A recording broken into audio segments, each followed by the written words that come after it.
Good morning, everyone. Good morning, Vice Chancellor, Professor Wanislav, sir. So we are ready, and with your permissions, shall we start, sir? Yes. Please go ahead. Please go ahead. So, respected Vice Chancellor, Professor Wanislav, sir, IPA University, Jharkhand. Registrar, Professor Arvind Kumar, sir. Our guest of honor for the morning, Mr. Kumar Parambaji, Contract and Commercial Manager, Unilever India Limited. Dr. V. Varik, sir, the Assistant Dean, IUJ. Dr. Hari Anand, sir, Adjunct Professor, IUJ. Dr. Satyendra Kishore ji, Adjunct Professor from IUJ. Dr. Subir Chattopadhyay ji. The other distinguished guests for the expert session who have joined from abroad as well as from India. Dr. L.A. Pelja, the Associate Professor from Faculty of Belarusian State University, Minsk, Belarus. The other distinguished guests who will be joining in the expert session, Dr. Friday Okuede from Nigeria, then Dr. Chimenzing C. Gabriela Udegi from the Department of Business Administration, Faculty of Management Sciences, Federal University, Nigeria, Dr. Gurvinder Singh, the Senior Director, Capgemini, Dr. Pradeep Hazari, the Special Secretary, Advisor at Department of Agriculture, Animal Husbandry and Cooperative Government of Jharkhand, Dr. M. V. Sharma, the Vice President, Tata Medical and Diagnostics Limited, Dr. Innocent Sureji, the General Manager, Reserve Bank of India, other senior head of the departments, Professor Alok Rai, sir, then Professor Viresh Mishra, sir, and Dr. Luna Bhattacharya, the other senior faculty, speaker presenters, participants, and students. A very good morning and welcome to the inaugural session of the International Conference on Digital Transformation for Sustainable Business Performance. What is demanded today is a transformation in way business is done by companies at an unprecedented agility and speed. Digital technology has integrated into all areas of business, fundamentally changing how an organization operates and delivers values to all its stakeholders. Pandemic has further added fuel in accelerating the adoption of digital transformation across all industries. And thus, the idea for conducting this international conference came into the mind of IPA University, Jharkhand, and with the need of the hour to bring innovative business models, reimagining business processes to engage with customers, and driving superior operational efficiencies to stay competitive.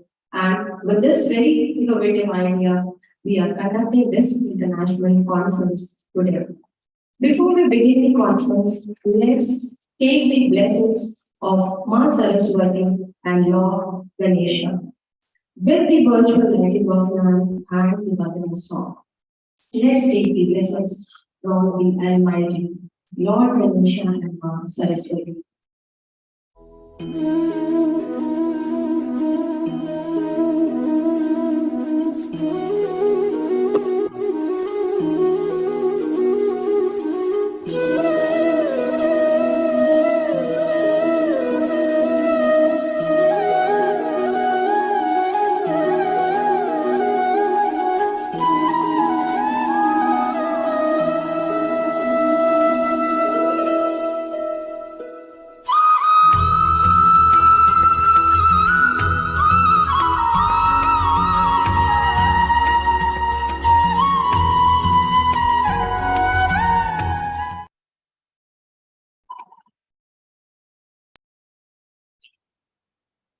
Now I request our Assistant Dean, Dr. Bhagwat Barik, sir, to please come and brief everyone about the conference agenda. Please, sir.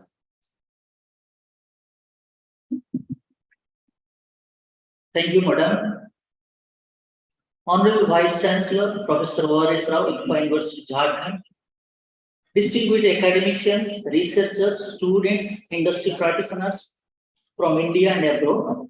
We are pleased to announce that we got 3 international experts two from Nigeria and one from Belarus. We are happy to announce that they have joined and we are fortunate to listen to them.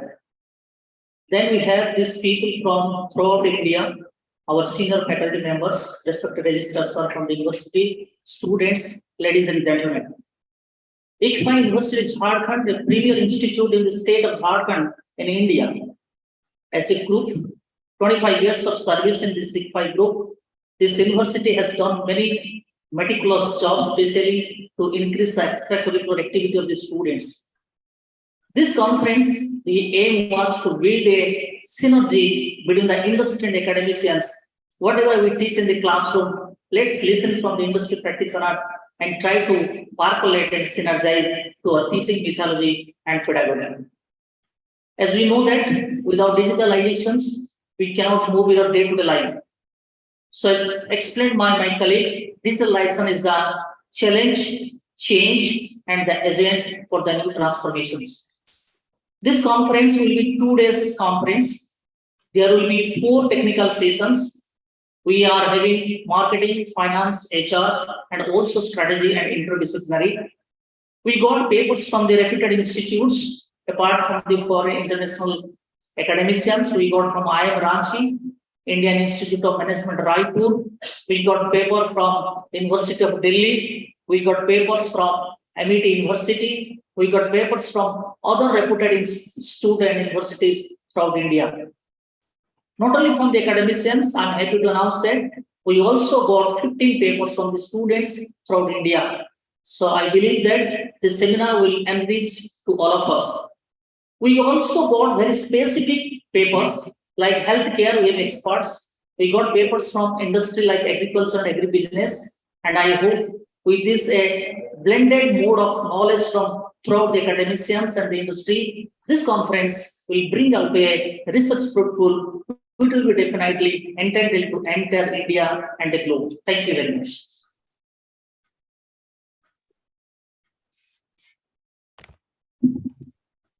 Thank you so much, Barik sir. Now I request our Vice Chancellor, Professor O.R.S. Rao sir, to please address all of us. Please, sir. Thank you very much. Mr. Kumal Parimal, Contract and Commercial Manager, Unilever India, the guest of honor for today's inaugural function. Dr. Friday Ogbu Ede and Dr. Kaimejim C. Gabriela Udeji, both of them are from Federal University, Nigeria. Dr. L.A. Perzash Kivish, he's an associate professor from Belarusian State University, Belarus. He has done pioneering work on the Vedic culture in India. Some of us may be surprised to know that, yes, perhaps he knows, more than some of us with regard to the Vedic culture. Then Dr. Gurvinder Singh, Senior Director, Capgemini. Dr. M.V.K. Sharma, Vice President from the Tata Sons, the Tata Medicals and Diagnostics Limited. Then Dr. Innocent Soren, who may be joining very shortly, General Manager from the RBI. Dr. Hariharan, Dr. Subir Chattopadhyay, Dr. Kishore, Professor Arvind Kumar, Registrar, Dr. Bhagwat Barik, all the faculty members of our university, all the students of our university, and very importantly, all the participants in the conference across the world.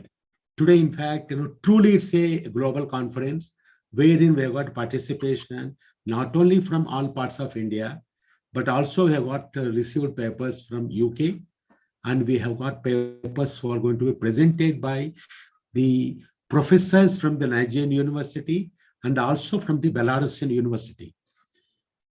Johar, Namaskar, Shubhodaya, good morning to all of you. Iwolachi, it's in Igbo, Nigerian language, it is good morning. Dobro ye utro, that's a good morning in Russian. So it's the same word in different languages. and for the global world. Digital technologies have been transforming the way we live and work. We have seen more evidence of that after the COVID times. The way we are conducting the conference of today and tomorrow, this itself is a standing example of the change in the way that we meet and work, particularly for a global conference of experts from across the globe. Earlier, I used to be traveling abroad. I was traveling up to something like 24 hours, 30 hours, changing flights just to sort of participate in a global conference. Sometimes, the amount of travel used to be much longer than even the conference itself. And now we are able to have the conference without the need for travel, saving time, saving money, and more importantly, we are saving the environment. We are saving, a lot of fuel and, the pollution for it.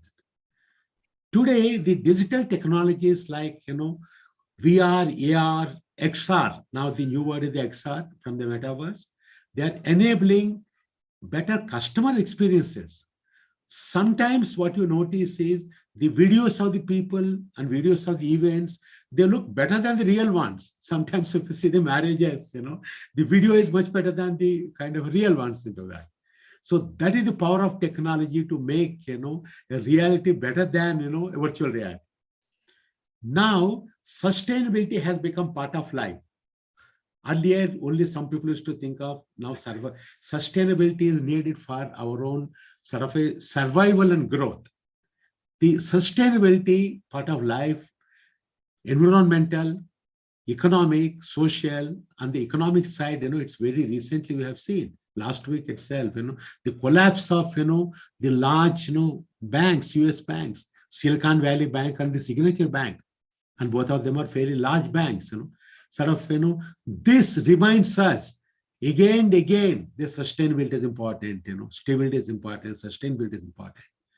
And today the digital technologies are providing solutions to organizations to address the sustainability challenges, sustainability from the various angles into that.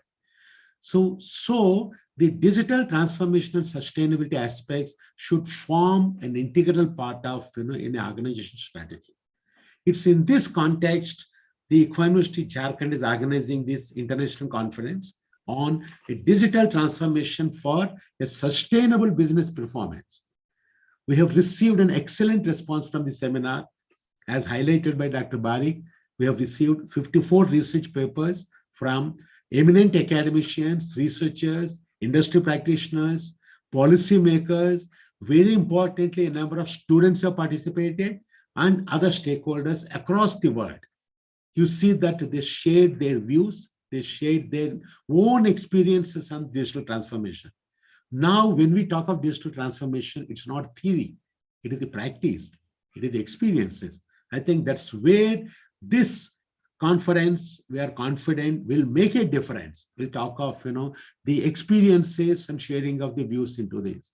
I'm confident that the papers presented in this conference and also the discussions that will be sort of conducted there will give very valuable insights to all the people that are participating in this, in the various fields of the digital transformation and also the sustainability, so that this will help us, to look at the digital transformation from a new perspective, so that, we can move forward on this, journey for the future. So with these few words, I wish all of you all the best. And over to Dr. Sweta Singh.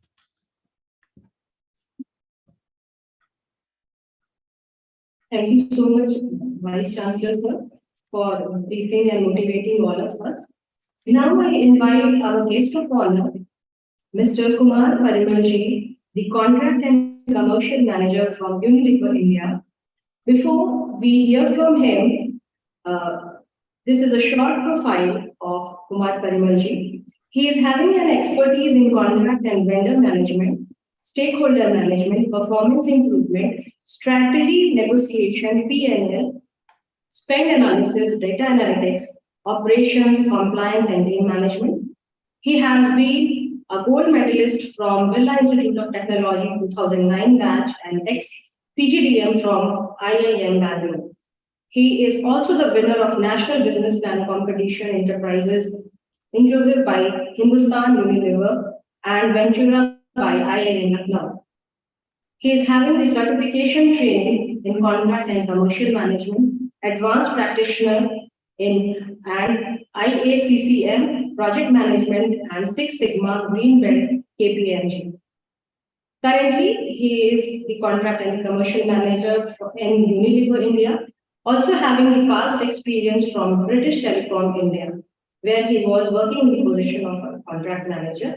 Previously, he also worked in Sunny Exports India and Indian Oil Corporation India. So now I request Kumar Kanimalji to please address all of us. Please, sir. Thank you.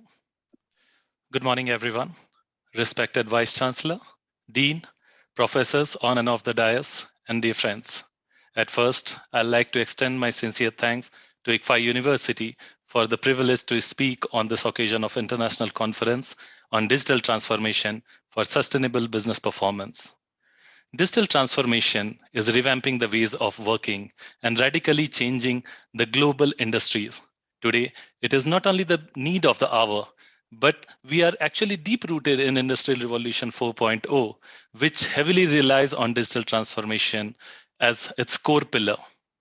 At the same time, we are seeing a lot of push or increasing focus towards human centricity, resilience, and sustainability. Today, more and more corporates are looking towards digital transformation in conjugation with sustainability in order to achieve a much more sustained business performance over the long run. Our new wave of technical innovations are elevating the user experience with sustainability at its core. And in this changing dynamics, in order to align with the paradigm shift, it is imperative for the corporates or the companies to have a relook at their corporate culture, their ways of working. They also need to review their operational strategy, their business plans, their organizational structure as a whole to meet the latest need of the hour. Talking about digital transformation, it in itself is redefining how corporates or companies cater to consumer needs. Today, while businesses are focusing on sustainable process, at the same time they are having a relook at redesigning or re-engineering the products and services optimally. With the democratization of our technologies such as open source, cloud, or even ChatGPT, we have seen that the development of new technologies have become much more affordable. The digital technologies basically across the globe is making the businesses much more productive, but at the same time, it is disrupting the business models. It is adding to new innovation, which have a profound impact on our present and future of humanity. At the same time, business transformation or digital transformation is also leading to new possibilities.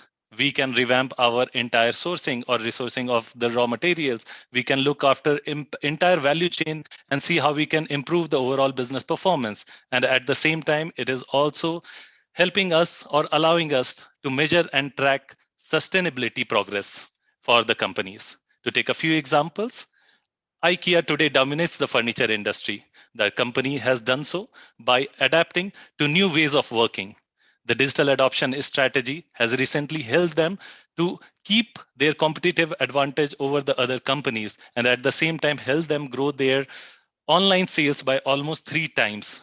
Today, their brick and mortar stores where they began with is not only serving as their retail outlet, but also serving as the back-end fulfillment center for their retail channel. Similarly, if we take the example of the leading software technology giant Microsoft, which has been in software innovation space since 1980s, but in early 2000 with the advent of cloud solution, it faced a radical challenge of a dated distribution system. So they changed their digital strategy and decided to go for a proprietary cloud solution. They launched Microsoft Azure in 2008, and today it is one of the leading solution provider, and rather the second biggest cloud service provider in this space across the globe, providing solution to both individual and corporates. Had Microsoft not chosen this path and had behaved like a Blockbuster Video, which did not adapt to the change, they would have not they would not have got the leadership position or got the business advantage that they have been having since the last 1.5 decades. Taking another few examples from the retail industry, H&M and Zara are well known to have gone through drastic digital transformation programs in order to not only achieve the efficiency, but at the same time focusing heavily on their sustainable projects. Today, talking about our own country, India remains as one of the fastest growing economy. We are growing almost at a speed of 3 times of the world average and expected to reach a 5 trillion US dollar mark by the end of this decade. And our honorable PM last year in one of the business conclave himself noted that much of this expansion is driven by the digital transformation, which is almost unprecedented on the global stage. Today, Indian consumers and corporates both are at the forefront of digital innovation and adoption. At the same time, they are spending heavily and focusing on sustainable business practices in order to achieve the sustainable business performance in long run. Just to take a few examples, well-known Tata Group, they are investing heavily on Project Alingan to achieve a net zero by 2045. Similarly, our Reliance Group has ingrained the principle of ESG, which is environmental, social, and governance, in the ways of working to deliver a higher value to its stakeholders. Both of these programs majorly is also supported by the digital transformation across the firm. Taking another global example, United Nations Environmental Programme, UNEP, has also adopted digital transformation as its core in order to accelerate and scale the environmental sustainability program. Even today, if we talk as a consumer, we all also prefer to avail the services and products or even invest in companies which are more inclined towards sustainable business practices. This is where the ESG comes into play. ESG, which is just a wider umbrella of sustainability, basically gives us the standards to measure the factors related to sustainable development and also to measure the business impact over community as a whole. ESG in the last 2 decades has evolved from just being a business metric for the financial investor to become a day-to-day term for the companies to evaluate, or for the brands and businesses basically to evaluate how they impact their products and services or even the employees as such. Currently, even the consumers' preferences are basically changing towards the green brand. Their knowledge base is increasing and day to day they are preferring green brands much more.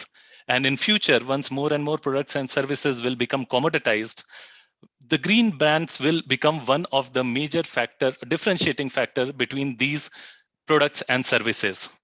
In one of the research published by International Institute of International Finance, it noted that almost 80% of the index stock of ESG compliant companies performed better than the non-compliant companies during the sell-off and pandemic.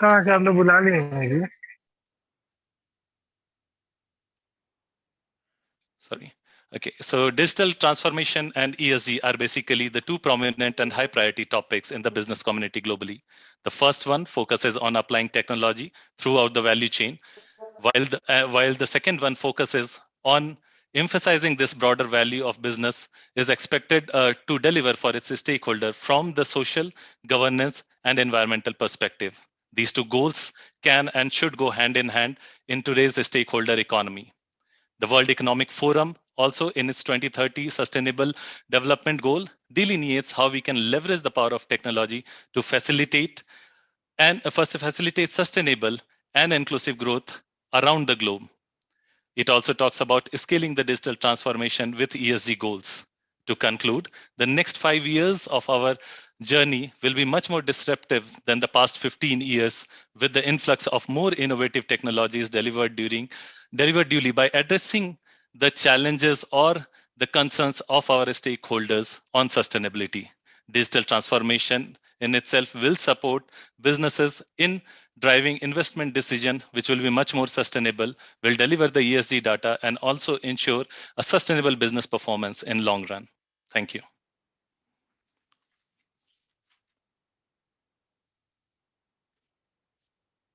Thank you so much, Kumar Padimalji, for addressing all of us and emphasizing how digital transformation is happening and also citing the examples of the companies who are doing it in a very beautiful way. Now, as already Bali sir was telling, VC sir was telling that this conference has received papers from all across India and also from abroad, from various academicians, from various scholars, students. And what we have done is we have compiled it and formed a souvenir. So how this conference will happen without the release of this souvenir. So I request all the dignitaries, all the audience sitting and the people who have joined through the online platform to please in the inaugural of the release of the conference souvenir. So this is the conference souvenir. I request everyone to please join their hands and clap together for the release of the conference souvenir.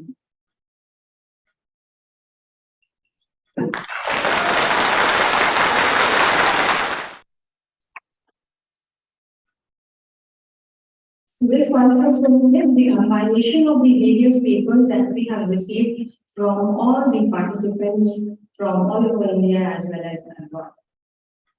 With this, we are coming to the end of this inaugural session. I request our registrar, Professor Arun Kumar sir, to please come and propose the vote of thanks.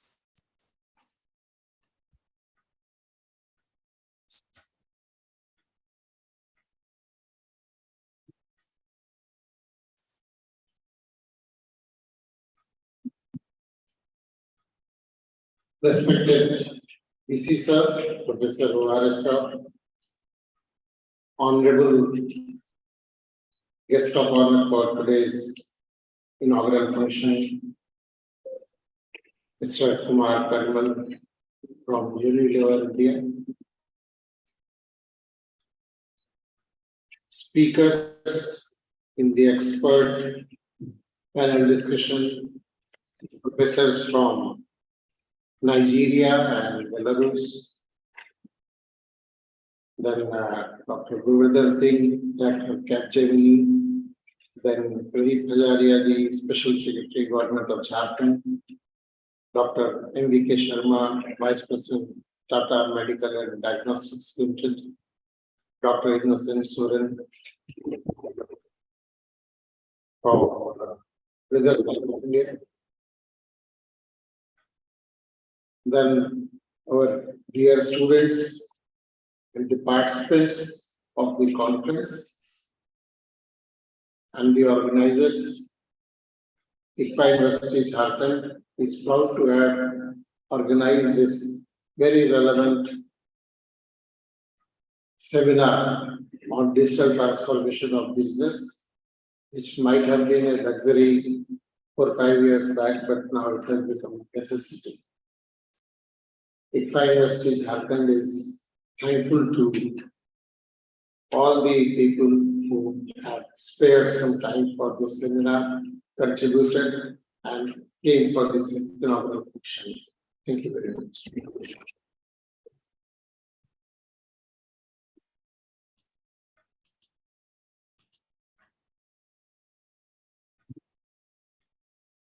Thank you so much, Registrar sir. And now I request everyone to please come forward so that we can have a group photograph, and then we will begin the expert session.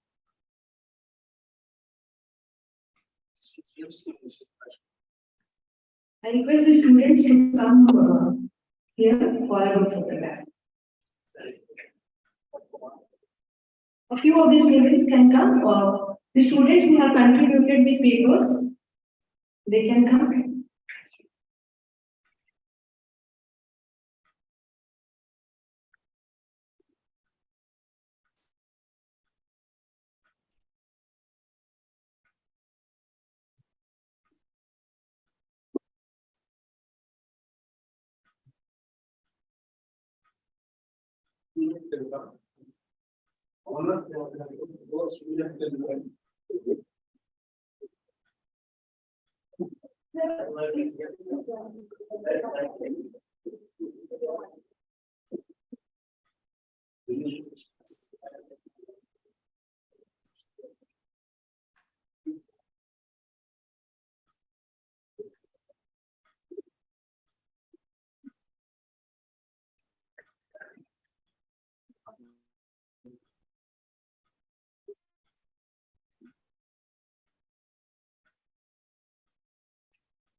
I request the faculties to please come to have a program.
Thank you so much, everyone. And now we will be beginning our expert panel session.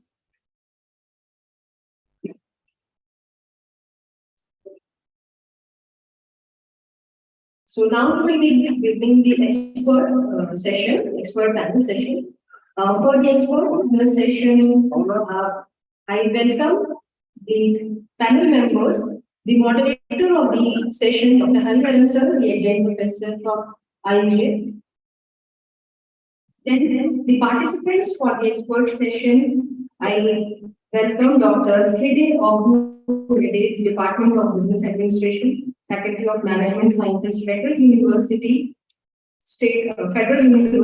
Ebonyi State, Nigeria.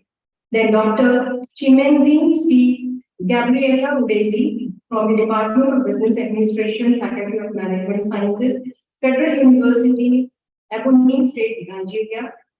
Dr. L.A. Pazar-Sekevich, the Associate Professor from the Faculty of Belarusian State University, Minsk, Belarus.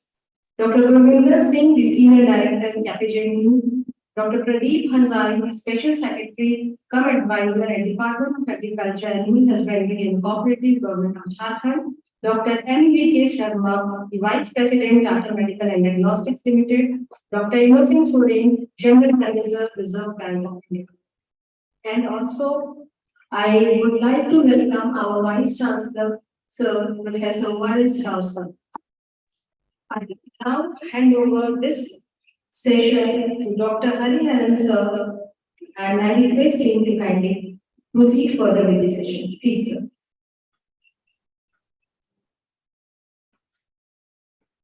Okay, very good morning to all of you. Yeah, is an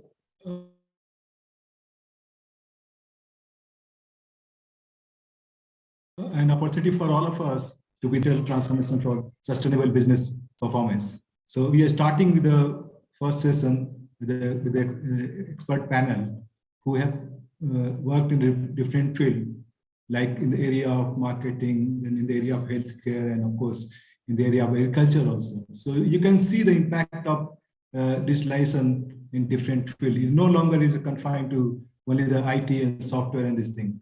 I mean, this is what you can see the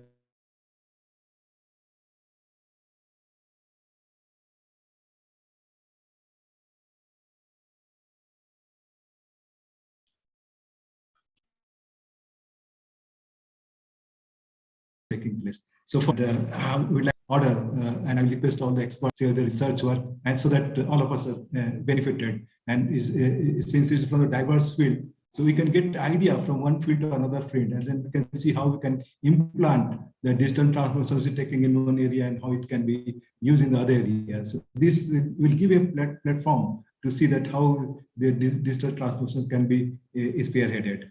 As you have already been told in the inaugural session about the need for the digital transformation and how things are moving forward in the area of digital transformation. You see, normally what we see is that we take this transformation from two different aspects. One is that we see how we are adopting the digital technology. This is the one part. But the second part is very important, that how ultimately it goes to the user interface. how friendly it is that more and more users are going to use this, they're reaping the benefit of the digital transformation. And certainly, I mean, we are getting away from the logbooks and the manual records and this thing. But more important is not only the records, but you have to feel how these records can be used. It's something like, say, in bank, when you operate the internet banking, you can see your account. But the other part is that can you operate the account? So both the things you have to see that it's not only you can see your data and record, but ultimately how you, as a user, you can use it. That's a very important part over this thing. And gradually you see the digital transformation you talk about. I mean, you are not confining to one technology. Ultimately, you have to upgrade this technology. I mean, the real benefit will come once you upgrade the technology, because things everywhere is changing and then new things are coming up and new expectations are there. So naturally, you would like to see that your technology also gets upgraded. And that's why we're talking about, say, Industry 4.0 and all those things. Now we're talking about the 5G and all these things, new things are coming up. How do you incorporate all such things? And so this is all we have to see over there. And certainly it is setting a new culture. Let me tell you, we are also experiencing new culture of management. And that's why a lot of people are working in the area. I think some of the experts are there. We have worked in this area, that how this new culture is emerging with the digital transformation. And we have to see that ultimately how this transformation is sustainable. Okay, and this is what we evaluated, that how this transformation can become sustainable business operation. And when we talk about business operation, not only we are talking in terms of balance sheet and profit and loss account. That is one part, one dimension of one parameter. But another parameter is that we say that what is our business, what is our vision, what is our mission, and all these things we have to look into. So how we work on this mission and vision and with the help of digital transformation. So what we say now with cricket, we used to say that we live cricket, eat cricket, sleep cricket. So the same thing now with the digital transformation, that we live digitally, we sleep digitally, and then of course we also eat digitally. Where you find all QR codes, we are living in the era of QR code business. So this is what we say, that you see that even our economy, how it is getting influenced. It is said that, say in India especially, almost 25% of the GDP is, we call it digitally enabled. I'm not saying the digital economy, but it is digitally enabled. It means it is spreading. Now, when you call it is a transformation, it is a 10% or 20% or 25% or 50 or 100%. Of course, 100% is very difficult, but in statistics, we say that if it is with 95% confidence level, yes, we can say, yes, we achieved that. So we are moving in this direction. The entire world is moving in direction, how this transformation is taking place. And let me tell you, this digital transformation, when you talk about it, cut across the nations. It cut across the whether developing nation and all those things. So this is also, we can see, we are fortunate that we have speakers from abroad, from Nigeria and Belarus. So we can also see that their experience and how they have succeeded in this.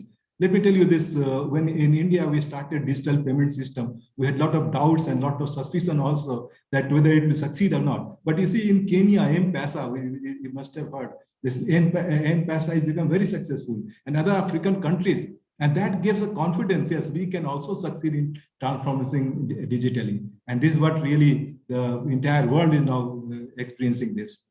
So this is what we would like to see. Then, of course, the digital transformation has to be at different levels. We always say that is there at the, whether it is at the operating level or it is at the strategic level. So gradually it is covering all the levels of management.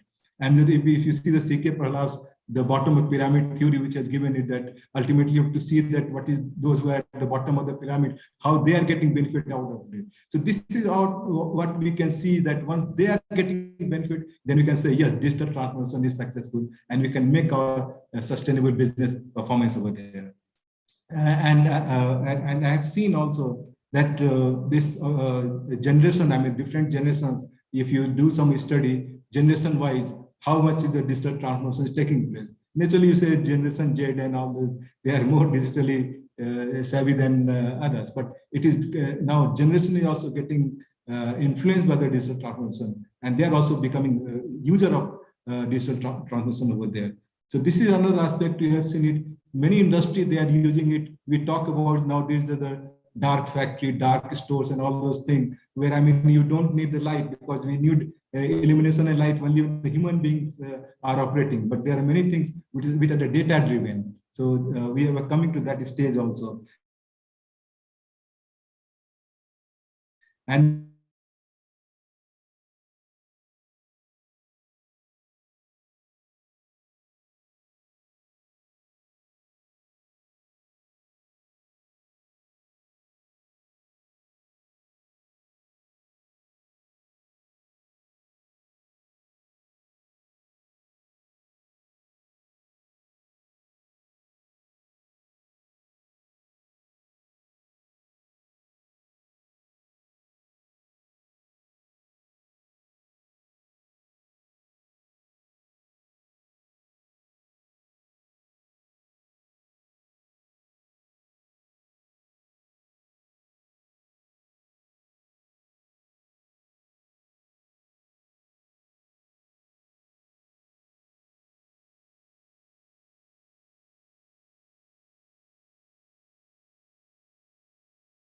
sorry, I got disconnected. I mean, not in Ranchi, in some other place, remote place, but I wanted to see that, yes, I'm digitally connected to all of you. So maybe in between, maybe some interruption might be there, but anyway, we'll continue it. So I think now let us begin. I think all of us are very anxiously waiting to listen from the experts which have come from different fields, from the education sector, from the banks, from the software industry, healthcare, and of course agriculture. We have, as the schedule is given over here, we have Dr. Edek from Nigeria, Dr. Udes from Nigeria, Dr. Perjas Kevich from Belarus, Dr. Gurvinder Singh, Dr. MVK Sharma, and Mr. Pradeep Hajari, Special Secretary and Advisor, Ministry of Agriculture over there. So we'll go one by one. I request all the experts.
Sir, there was some technical issues, so we have disconnected, sir. Now we are continuing, sir.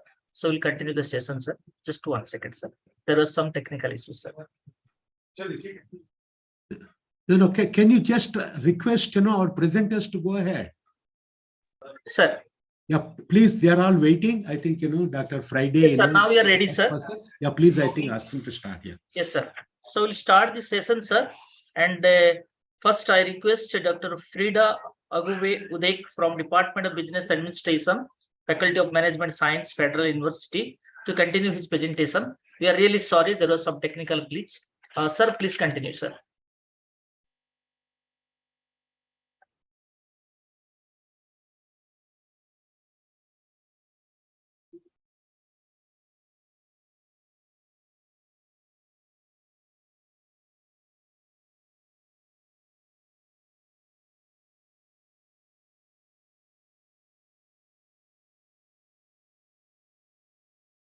Sir, please continue, sir. Your screen has come, sir. Please continue from your end, sir.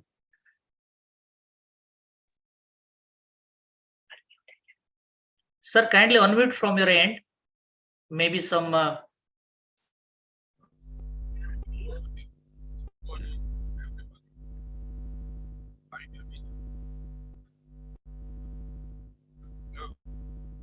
Yes, sir, it is coming. Your voice is coming, sir. Little bit slow, sir. Kindly increase the volume from your end, sir.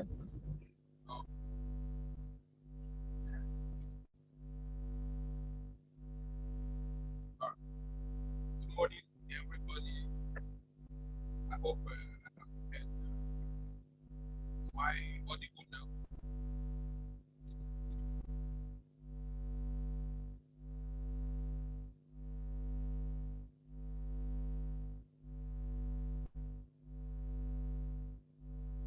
Sir, your voice is coming, but little bit slow, sir. Could you please increase the volume from your end, sir? Your slides are coming, sir. I've increased the volume. Okay, I think you can hear me now. Can you hear me now? Can you hear me now?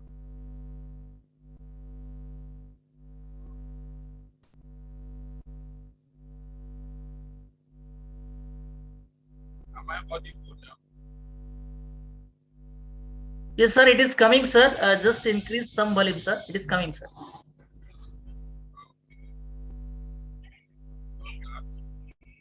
I've done that. Can you hear me now? Yes, sir. Yes, sir. Please continue, sir. Please continue. Good morning, everybody, participants, especially more officially to the Vice Chancellor of Alpha University and Center for Digital Transformation, the staff and management of Alpha University.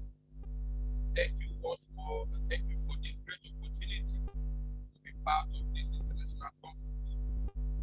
You know, I was so thrilled when I was contacted, to be part of this great making international conference.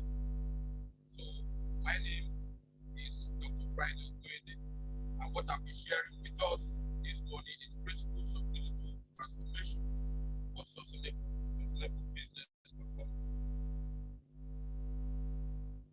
So the concept of digital transformation, I believe, I'll be touching a few part of it.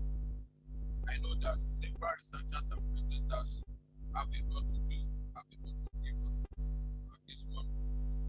But from my end, I'm saying that digital transformation is the use of technology to optimize and enhance and improve the method of doing business to attain higher performance in both new and existing markets.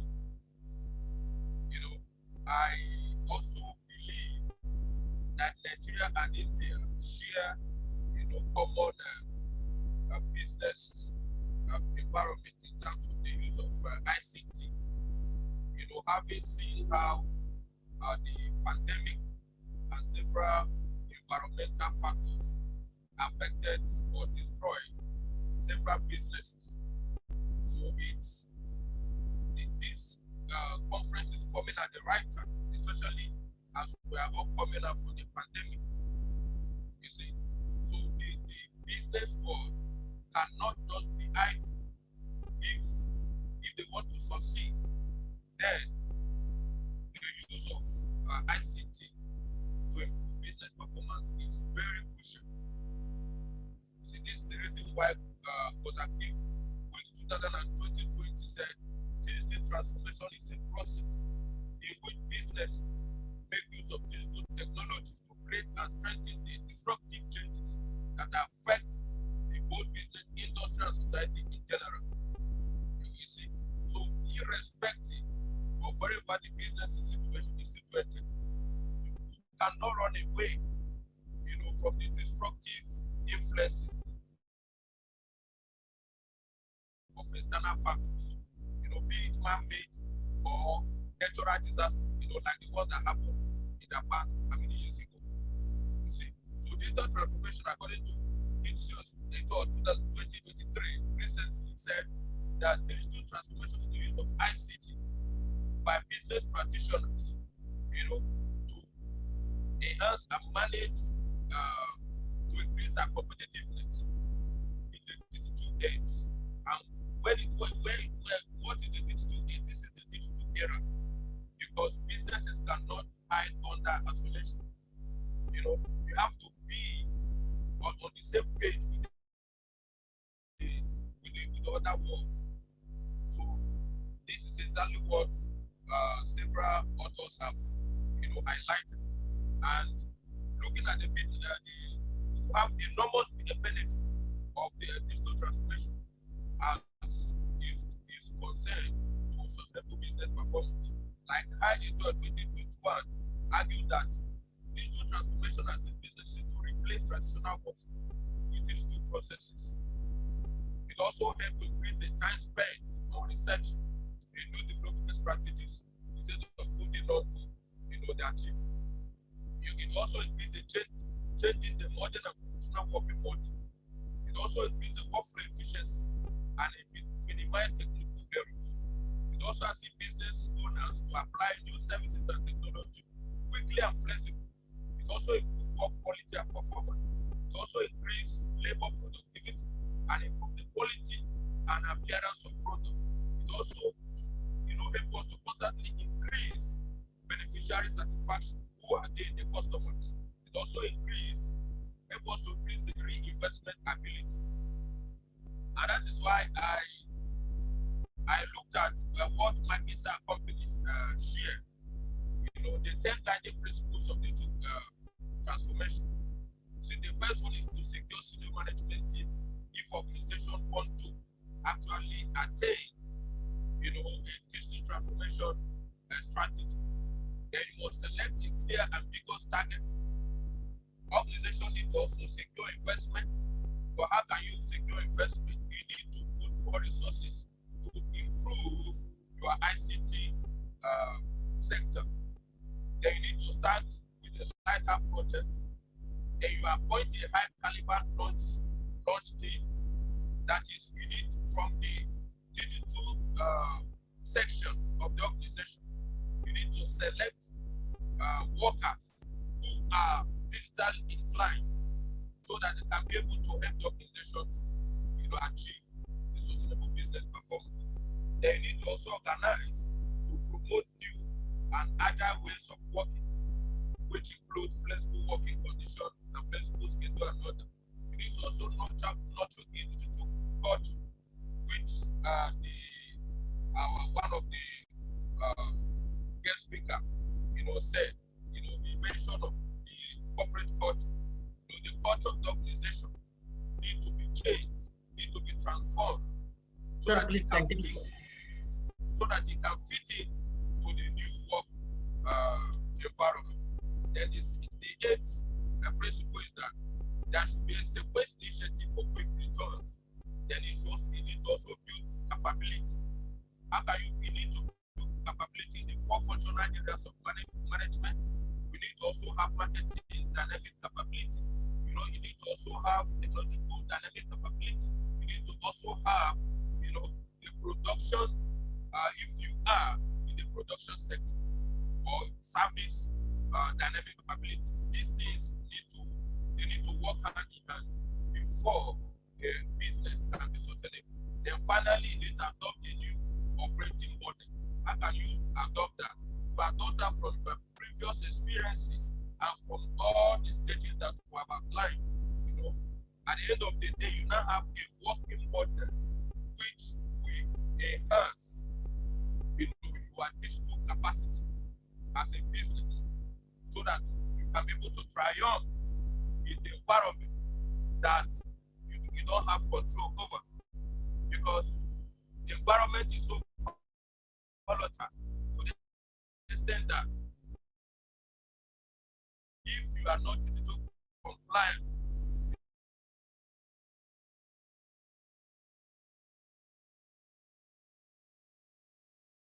go out from the environment or from the end of it, outlined by markets and company, which we and the business world, we usually get consultation from them.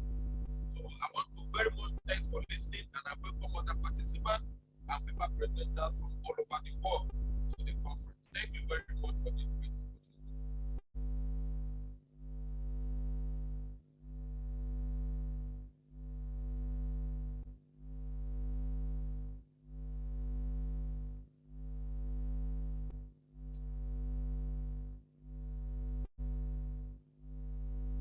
Thank you very much, sir, for your precious time and bright directions for the digital transformation of business.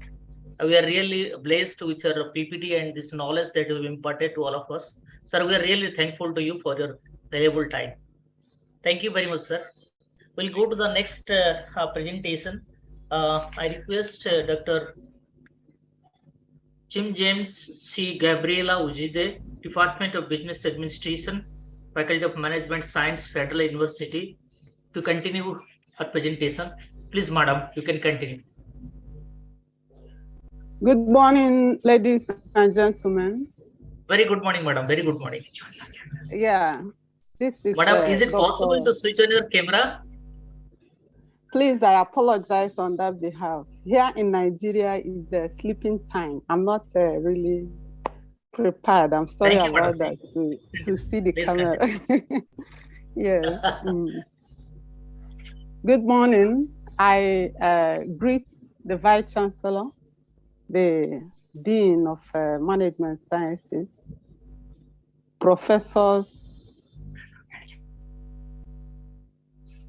students of ICF University. I greet you all.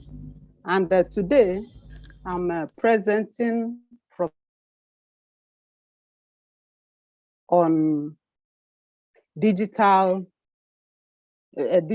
transformation. The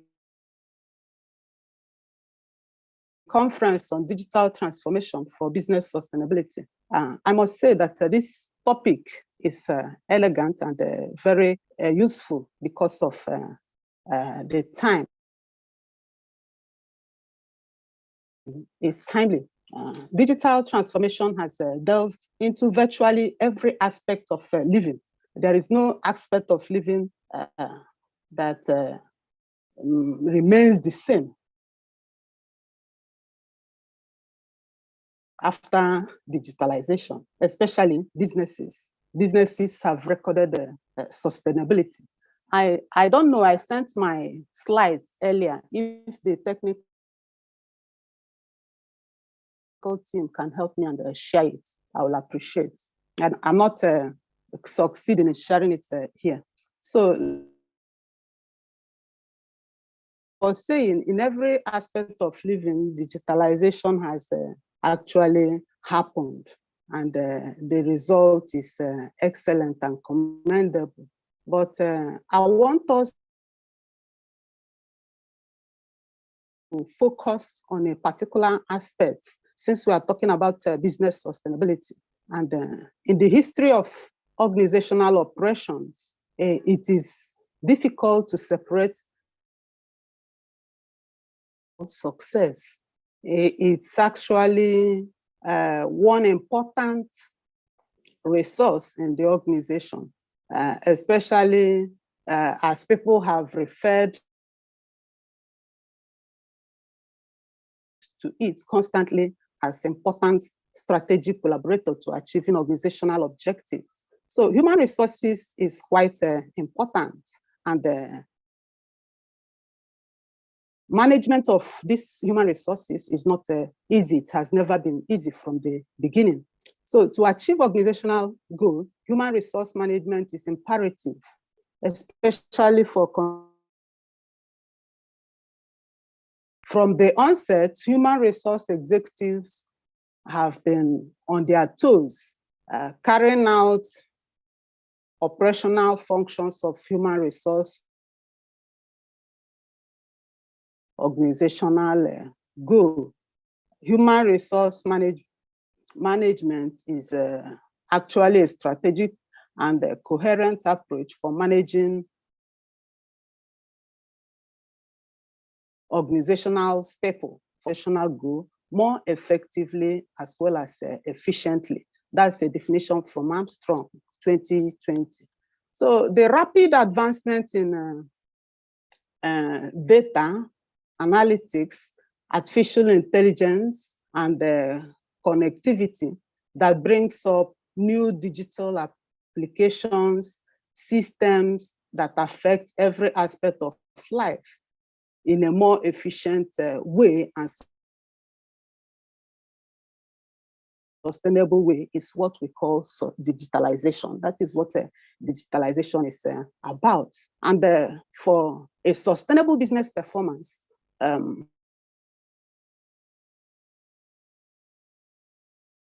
very important business resources should be critically taken care of. And human resources is one of the most important organizational resources. And hence, we are talking about human resource management and e-human resource management, that is electronic human resource management. Electronic human resource management, when human resource activities are digitalized, that is what we mean by electronic human resource management. When we combine the new systems, that is electronic systems, to the activities of human resource management. And when that happens, it's human resources. Some people call it, some other people call it digital human resource management. Some call it smart human resource management, and others call destructive human management. These are all names that we use that.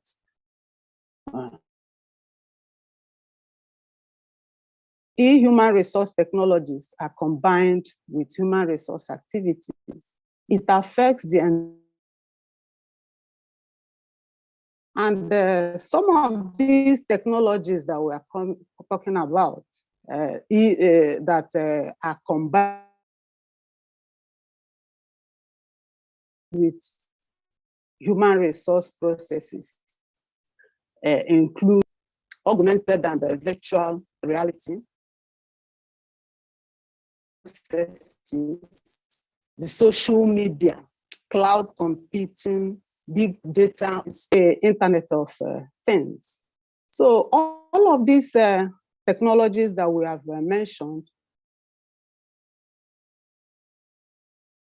are combined with human resource activities, and they can now perform the ordinary human resource activities very well.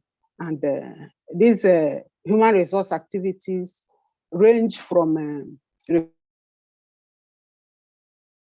recruitment and selection, communication, employee training and development, employee performance and appraisal, career development, and so on and so forth. And that is what digitalization has done in the human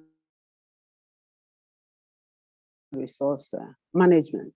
So let's look at the consequences of e-human resources on human resource goals. Just like other aspects of living, as you mentioned earlier, and other fields of management, so have experienced intense in large organizations. The transition from what we call hard copy human resource management or paper human resource management to e-human resource management has tremendously helped organizations strengthen competitiveness as well as gain their employees as well as. So in recent times, e-human resource management system have been found to have practices that organizations have started investing so much in it. Another e-human resource systems have actually changed the human resource executives' traditional roles as as the human resource experts they are. It has changed this role to strategic agents. They are more like strategic agents recently. You see, and that is it. The problem, let's look at the problem. Now, we are no longer talking about adoption of e-human resource management. Although the adoption of e-human resource management in organizations have been a swift process, the effectiveness of the human resource executives in the adaptation of these new systems, new technologies is a great challenge, which a few researchers have investigated on the adoption and application of e-human resource systems. The problem now lies in the effective adaptation to e-human executives. This may not be a problem. It may not be much of a problem in the West, but it is a problem, particularly in Africa and other least developed countries. And this has given rise to critical questions like, have human resource executives been effective and efficient in adapting to e-human resource management systems and technologies in Nigeria and other least developed countries? We can also specifically be looking at questions like what is the correlationship between the new system in human resource management and the realization of human resource goals in Nigerian workplaces? To what extent have e-human resource functions, that is e-recruitment, e-compensation, e-training and development, e-performance management, and so on, to what extent have they affected workforce performance? And the question can go on and on. So in conclusion, the adoption of e-human resource management may not be debatable. But what is debatable is the adaptation of human resource executives to the new system of resource management. And modern organizations are experiencing the challenges of that, them to espouse recent changes and put efforts for profit maximization amongst other goals. So it is hopefully the aim and the onus of this conference and the evolving papers to clear up this debate, unveil these 21st century human resource challenges, and then recommend appropriate solutions. I urge you, all the participants and the paper presenters in this conference, to put hand together, and hopefully we'll come up with a recommendation. Thank you very much. And I'm happy to. Thank you, madam. It was really a nice presentations, and we are really thankful from the university that you have given the time for us to deliver the ideas and thoughts that are prevalent in Nigeria. And it surely will take into some of the aspects that we've highlighted during the presentations. I'm sure all the participants and all these people, those who have joined, they'll be benefited from these presentations. Yeah, thank you. Thank you very much, madam. Thank you very much. Thank you so much, sir. Thank you. Thank you very much. Hariharan sir, you've joined. Can you just take these sessions, or should I continue, sir? Hariharan sir. Please continue, Dr. Barik. If required, I will just. Okay, sir. Please continue. Yes. Okay, sir. We'll go to the next presentations. He is Dr. Ale Przavic, Associate Professor, Faculty of Business, Belarusian State University, Minsk, Belarus. Sir, we are really privileged to get you on this international platform. I hope that your knowledge will enlighten us. Sir, please continue from your end. Is it okay, sir? This transmission and this technical part, is it okay, sir? I think it is. If you can hear me, just let me know. Yes, sir. We are quite. Okay, I'm now switching the presentation. Can you see it? Yes, sir. It is coming now, sir. Okay, fine. Sir, it is come, sir. Please continue. Yeah, thank you very much for invitation, and I am privileged to be part of this thing, because we have now the transcontinental session, which is not very open, in fact. And sometimes it might be the problem with the translation. I don't know if it's okay now with everything, but if something goes wrong, just let me know. I'm starting. Now, I want to present the history of digital transformation at the Faculty of History of Belarusian State University. According to my personal experience for the last at least 2 decades. And let me start with a recognition that modern processes, as we know them, the processes of civilizational development undoubtedly include digital components in many spheres of life. Now we can hardly imagine any significant area of human activity with no computer or other device with the digital technologies inside. It means that we cannot even imagine this. Just think about it and guess if we can avoid it. It means that we have all the reasons to talk about the formation and development of the digital world, and all we are parts of it. This time I would like to share with some results of my personal and my colleagues' usage of digital technologies in our personal or professional activity. Just at the History Faculty of Belarusian State University. For over 15 years, I have been using different digital products and technologies within my teaching of universal history, the history of culture, and the history of religions.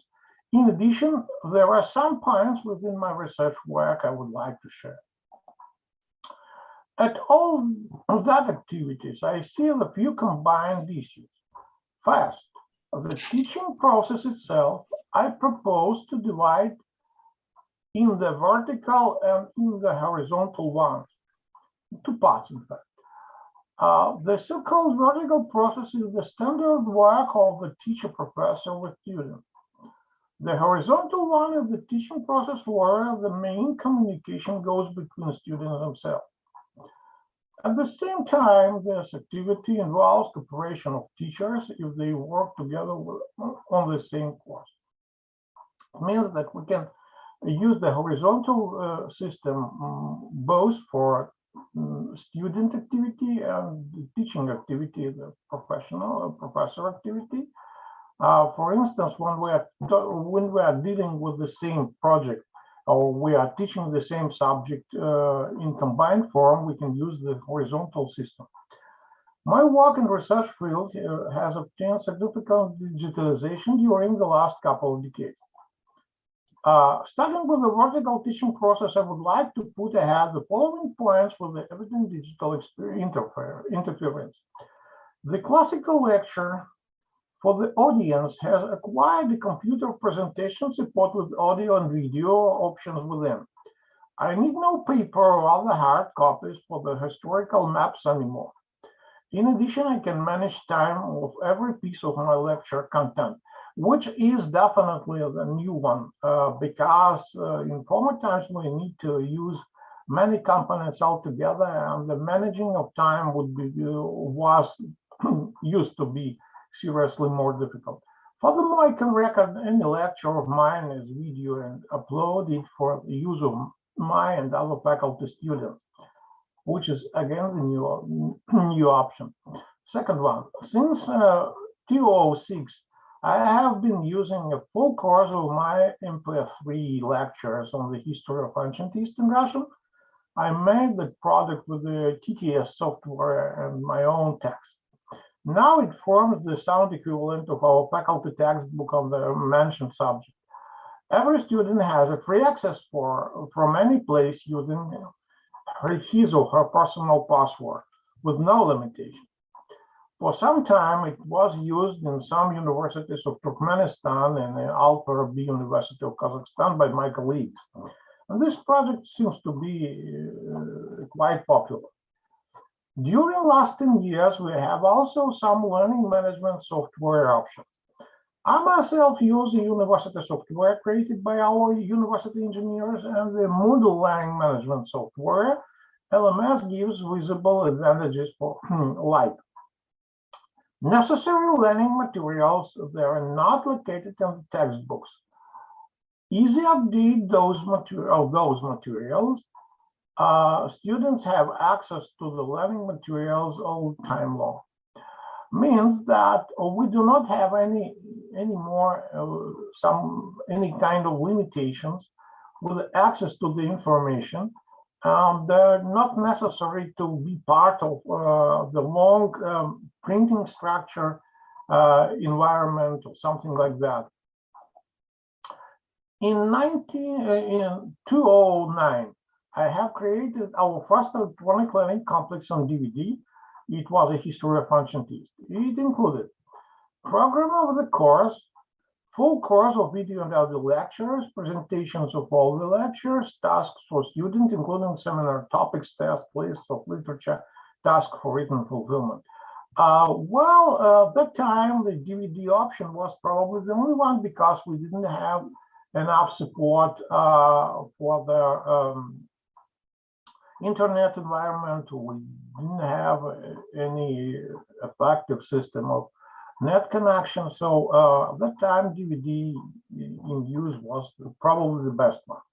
Not anymore, of course. In 2010, I took part in creation of multimedia historical maps of the history of Belarus in 13th till 16th century in Belarusian. It was a DVD and the net version. Both versions were available. This learning complex is still in action and includes the maps where the teachers can manage the content for every map, showing the full map or some elements of it according to his or her own choice. Video and audio movie for every map that shows all the events depicted on the map and tells about them. With the use of TTS and also the flash technologies. Tools for drawing or writing on every map. Tools for putting the task to students. Tools for students to fulfill the task put by the teacher. So, well, it's some sort of an interactive system that we can use together with the educational material showing with the map. Historical map is very important in historical education, but I wouldn't go into the details with this. But still, I'm saying that it is some sort of new understanding of what we can do. If we can use the proper software, like, for example, email, Telegram, Zoom, StreamYard, or Blue Button, we can arrange and even manage Free discussion for students on the topic specified. And we are now talking about the horizontal teaching process, which is again a little bit of new one. Start with the net clubs or groups of students and wider on particular topics. So we can just concentrate something to discuss it freely in horizontal way. The students can create their own research community and publish their results, which later became parts of their diploma and master paper. Well, accumulate proper information resources and to share their own thoughts and results with each other. One, use think tank and almost no expenses to logistic and special places to bring experts together. This what we have already done, and this is the experience of our own, and we did it. Just sharing something. Mentioned activities developed lately in 5 PhD papers defended successfully in 2014-2019. In addition, the community played as a ground for student conferences where there had been much more participants than it had been in the very group. So it means that there was a group of activists, and it was possible to enlarge it with the technologies. We use the horizontal system. Nothing of that was available without digital technologies. So I'm just saying that it has been already done. As I am in the studies of Vedic India and somehow in the ones of Western Iran, I shall speak about it also. I started in 1980s when there were no digital technologies in historical field at all. All I had were books and microphones. The USSR had very limited access to the literature on Vedic studies done outside in the USSR. I do not mean that there was nothing at all, but there were a few classical researchers in Minsk libraries and much more in Moscow, but far from being complete. In 1990s, when I started my contacts with the broad colleagues, I have got some more options, but it was far from being what I have now. Since the third millennium, I have been starting to get digital copies of books and journal articles. Initially, they were on CDs and DVDs, then they appeared online. For now, I have almost no problem with the necessary literature, in spite of the fact that our libraries still have almost nothing in the field I work. So, but that's the reality we have. To add to it, I should say about the formation of electronic databases on ancient and medieval texts with the free or paid access, appearance of electronic dictionaries on ancient languages. It is of extremely great importance both for academic researchers, real saving of time, and for students with their personal access to original sources. You know, this is a very important thing. When we have the limited access, we have very limited capacities, in fact. Well, I should mention the increasing capacities in contacting with the colleagues in proper institutions all around the world that we can do now, and this is the conference is the example of it. Personal contact conferences, online streams, and talks. This forum undoubtedly makes a very good example of it. Long live the digital world and we all. And thank you very much for inviting me and for listening to me or for giving me this opportunity to talk about the subject. Thank you. Thank you, sir. Thank you very much. It was really a nice session, sir, from your side. I think you have covered the very fundamental of the teaching, vertical teaching, express, and horizontal teaching process, sir. Sir, some of our faculty members may ask one questions to you, sir. So absolutely. Yes, sir.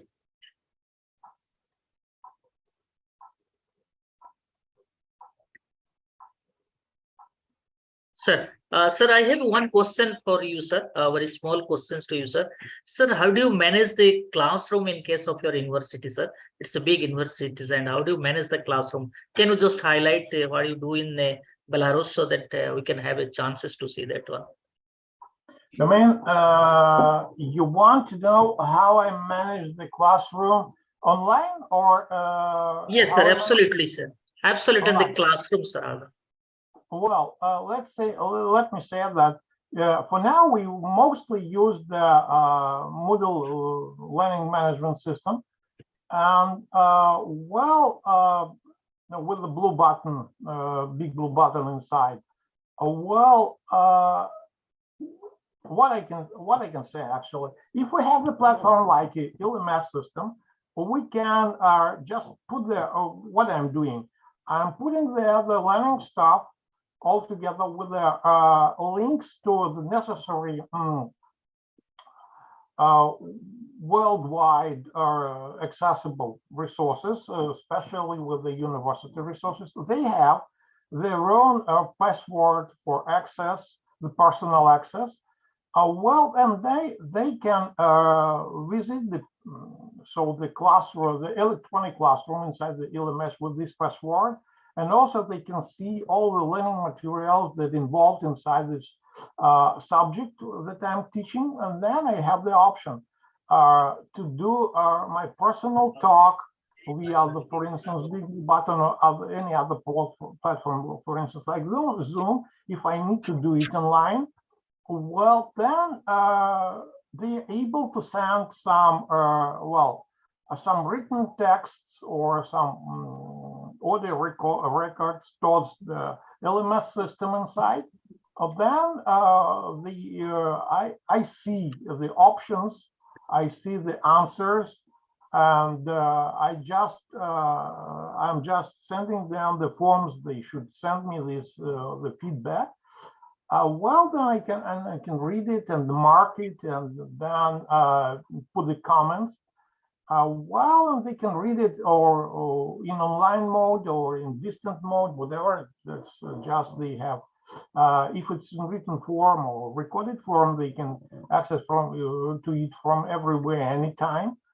And that's all together. And now, for instance, such thing is in process just now. I'm now doing some sort of research. I don't know if you have a good picture of mine now, but that still doesn't matter. I think you can hear me. When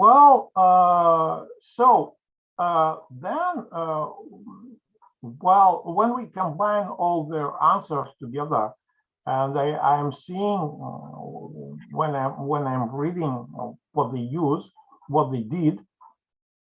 I can add something at once, or I can give them some recommendation. Sir, thank you very much. Due to lack of time, we cannot extend no problem. sir, but it was very nice, sir. And in future, sir, I will take your support and will definitely invite you for any other occasions to give you a brief lecture of your experience on this particular area, sir.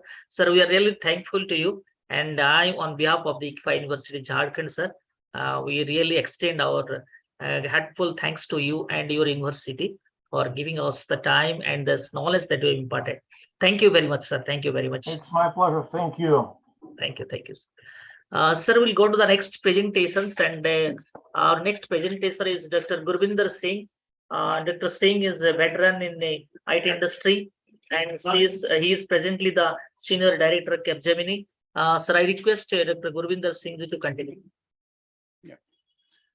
Should I share my screen myself? Yeah, sure, you can.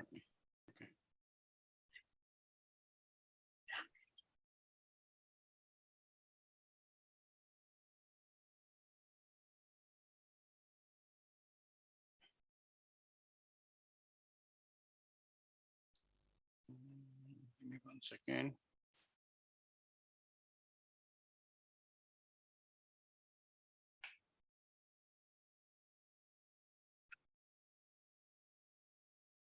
Is there any issues from your end? No, I'm just connect. Just give me Okay. 1 minute. Let me open the file. Yeah. I thought you will share this. Yeah, it is coming, I think. See the presentation? Yeah. It is come. Just go to the presentation mode. I think it's okay. Perfect.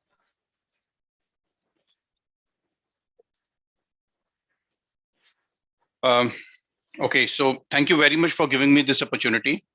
Um, I was the student of this esteemed university since last year, and I completed my doctorate from the same university.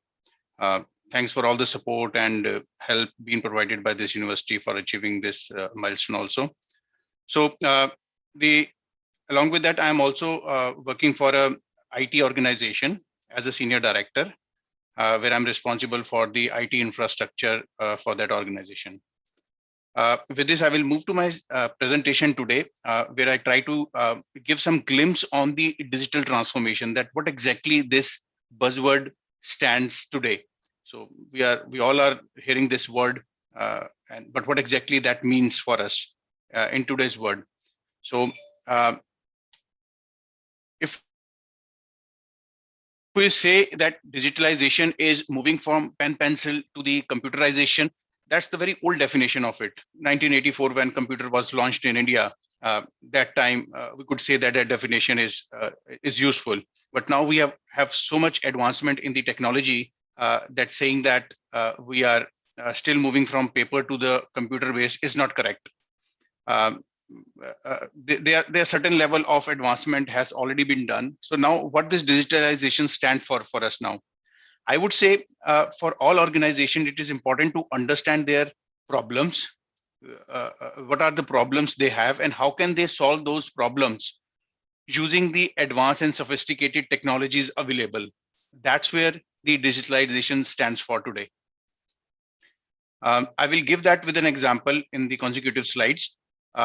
So that's how the digitalization is. We all have achieved a benchmark in the computerization, in security. Now it's time that we should extend those technology. That's where the digitalization stands for. It is quite difficult that we cannot realize its benefit immediately. But however, I try to put these 4 boxes in this area. We can evaluate and we can understand that are we going any benefit from the investments we are making in the direction of digitalization. So I would say the operational efficiency, which is the most important use case for any organization, because these days, if we look at the profit, the profit is your sale cost minus your manufacturing cost or operation cost. So whatever cost you are bearing to build a product or a service, so that is minus from the selling cost. So selling cost we cannot control. That's been driven by the competitive market and your competitors who decide that how much value you can get for your product. So the only thing where we can improve the profit is reducing the operation cost, the manufacturing cost. So that's the area where digitalization play a significant role. So a survey was done where found that 40% the executives believe that that's the area where digitalization is playing a significant role and giving a lot of benefits. The other area where we can get the benefit is the fulfilling the customer needs. Okay, so let me give an example how we are seeing that customer needs. During the pandemic, the organizations which were already prepared for the digital transformation, or somehow by virtue of their job, they were already using the sophisticated technology. For them, it was easy to transform their business to satisfy their customer or fulfill their customer needs. Let's say IT organizations. So IT organizations were already in that model that some of their people are working from home. Some of their users are connecting from home to access the client environment. They are doing the operations remotely. So things were already in place. And when the pandemic came, when most of the people were working from home, they did not face much issue. They only need to improve their bandwidth to make sure that people can connect from home, and they were done. They were already at a part of the that technology. They were using that technology. Yes, there were some improvements required for them also, like improve the security, because earlier only few people were working from home. Let's say 20% people working from home, 80% from office. Now that paradigm changed.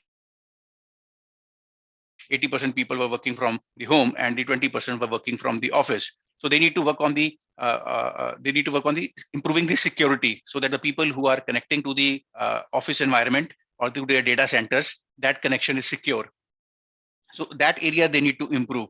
And the second area they need to improve is the improvement is basically enhancing their digital transformation, is the moving from on-prem infrastructure to the SaaS-based infrastructure, or the things are available on cloud. So rather, users are connecting to the office environment and then going to the cloud.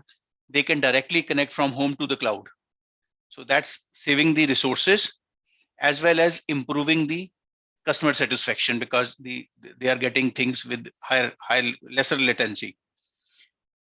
However, if you look at some education industry, many of the colleges, especially talk about the kids schools, they were not prepared for the digitalization. The colleges and where we are giving the higher studies, they were to a certain extent prepared for that, and they were using the technology. But if you look at the schools where kids are going up to 12th class, those schools were not prepared for the technologies. They were never used. They were using the traditional model. Kids are going to school, teachers are coming to the school, and they are doing face-to-face teaching.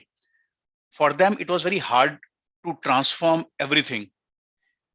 And that's where the customer, the students, and the parents suffered, because they took almost 2 to 3 months to decide that how they can deliver the education through online mode. So their customers, who are actually students, suffered for a couple of months. They could not do anything. They were not aware what is going to happen.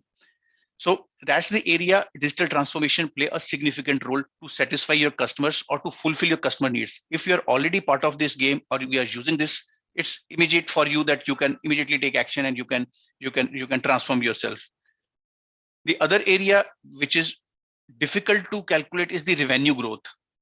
So their survey says that those who are digitally transformed are getting, especially the B2B business, a McKinsey survey was done, are getting 10 to 15% higher year-on-year growth.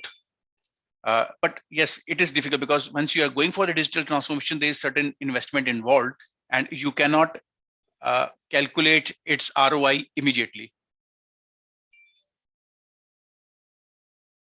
The other area where we can look at it, the competitive advantages. So being first in the market plays a significant role, because after that, people start replicating you, and you cannot get so much of profit that you can get while you are first in the market. So it's important that, and digitalization is the one of the best way to reach to your customers. If you look at the YouTube these days, so you are digitalizing yourself through YouTube, and you are doing your advertisements so that maximum people can see you. So such type of new technology, using this technology and transforming your advertisement the way earlier you used to do through the boards and all those really help in enhancing your business.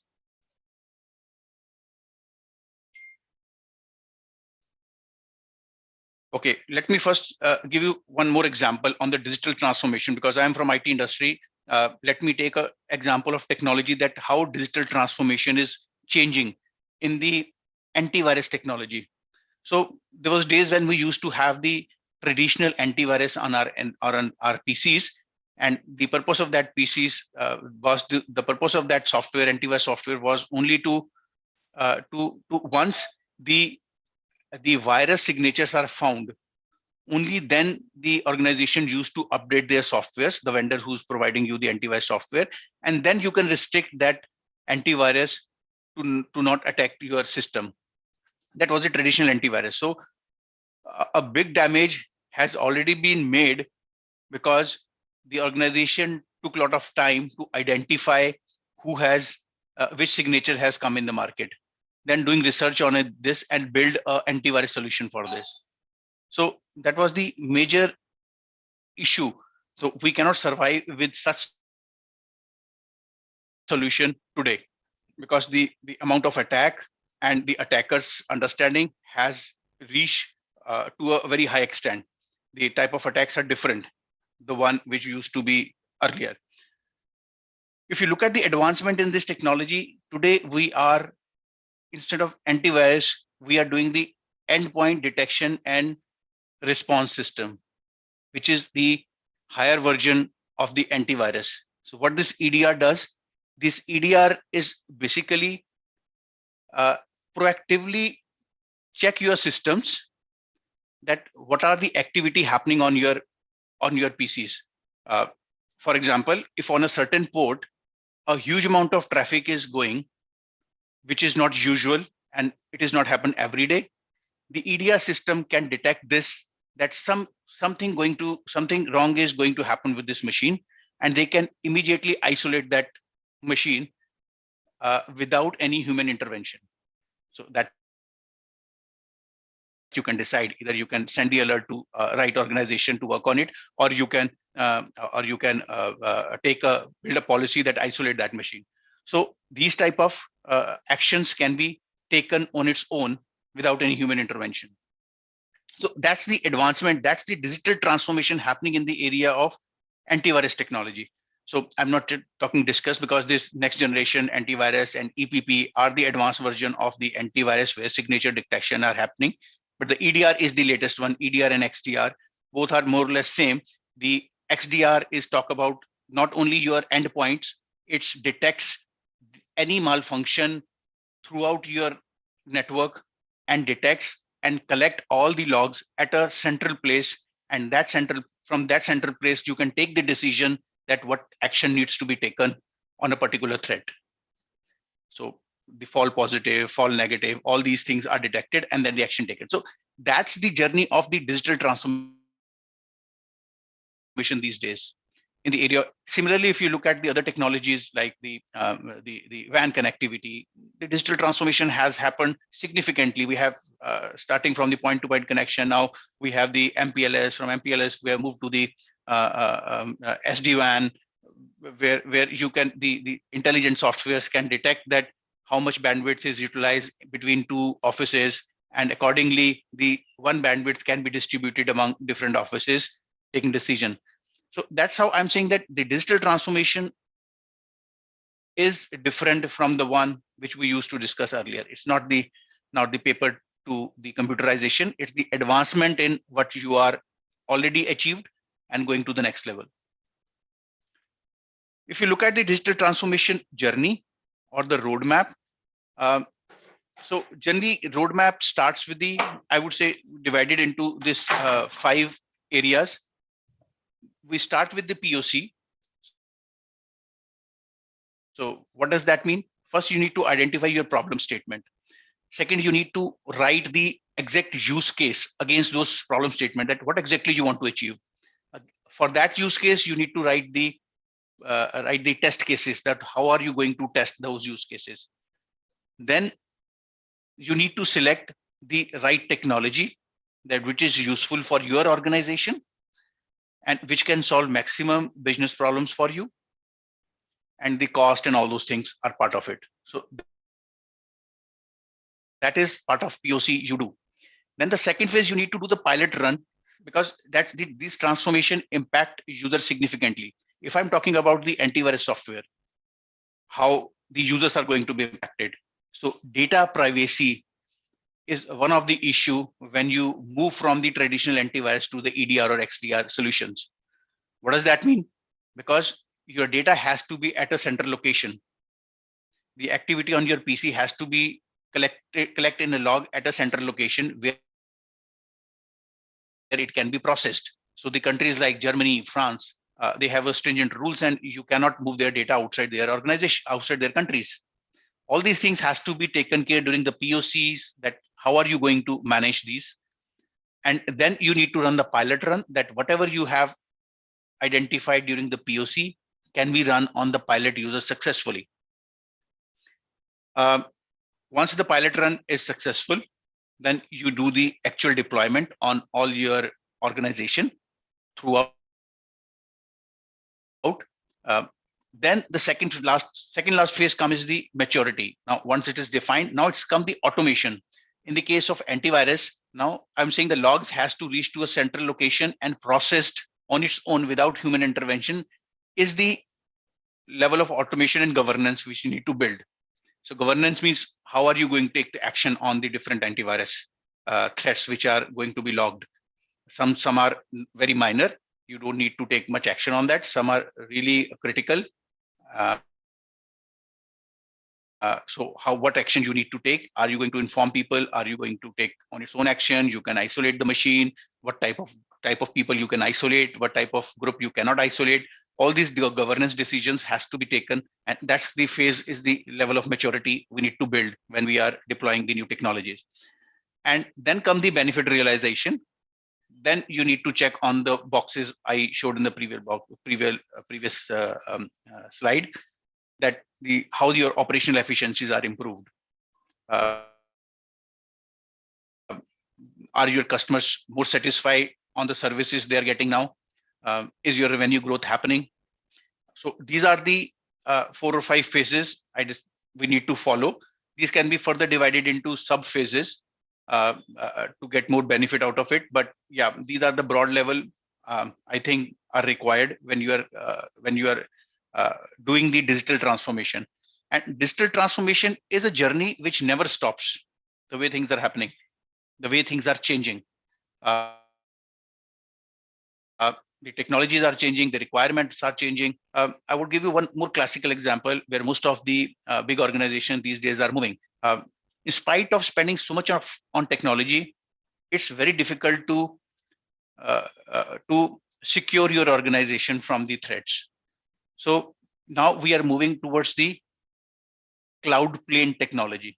So we are seeing all traffic of our organization will move through a single cloud hosted by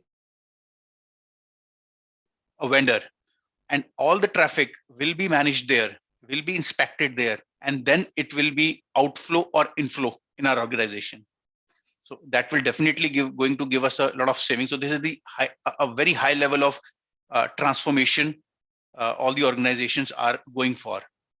I believe I am able to make you understand that what exactly these days digital transformations are. I'm open for any question, anything you want to ask. Thank you, Dr. Gurvinder Singh. I think you have given a very nice understanding and basics of the digital transformation and its application in various aspects of the business. If you have any questions from our audience, you can have a questions to Dr. Gurvinder Singh. Any questions from the audience, faculty members, students? Dr. Barik,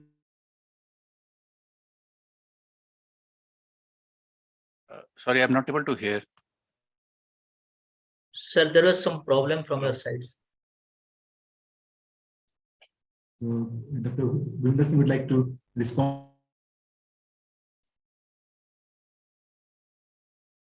Sorry, can't hear. I think there was some technical problem from Dr. Hariharan sir. On to this question.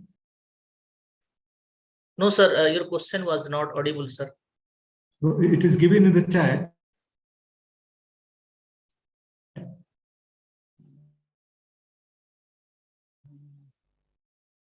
You can read in the chat. The question from the delegate, Mr. Pravajot Kaur.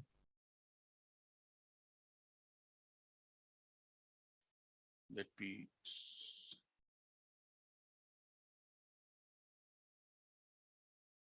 Sir, just 1 second. How much successful are we in blockchain technology? So that's what I'm saying, that evaluating a success of a technology is very, very difficult. Again, if you want to find out that what is the ROI on a particular technology, it's very difficult. So you need to work in a hybrid model. For example, we have moved to cloud. It's almost more than 10 years, but still organizations are not 100% on the cloud. They still have many application on-prem. So because each technology has its own benefit and its own drawbacks, you need to understand where your technology fits and then accordingly use it. So rather than looking at the technology, that how this technology will be important for my organization, you should look at your business problem. Then what problem you want to solve. And then during the POC phase, you need to identify which solution is right for you and then evaluate it.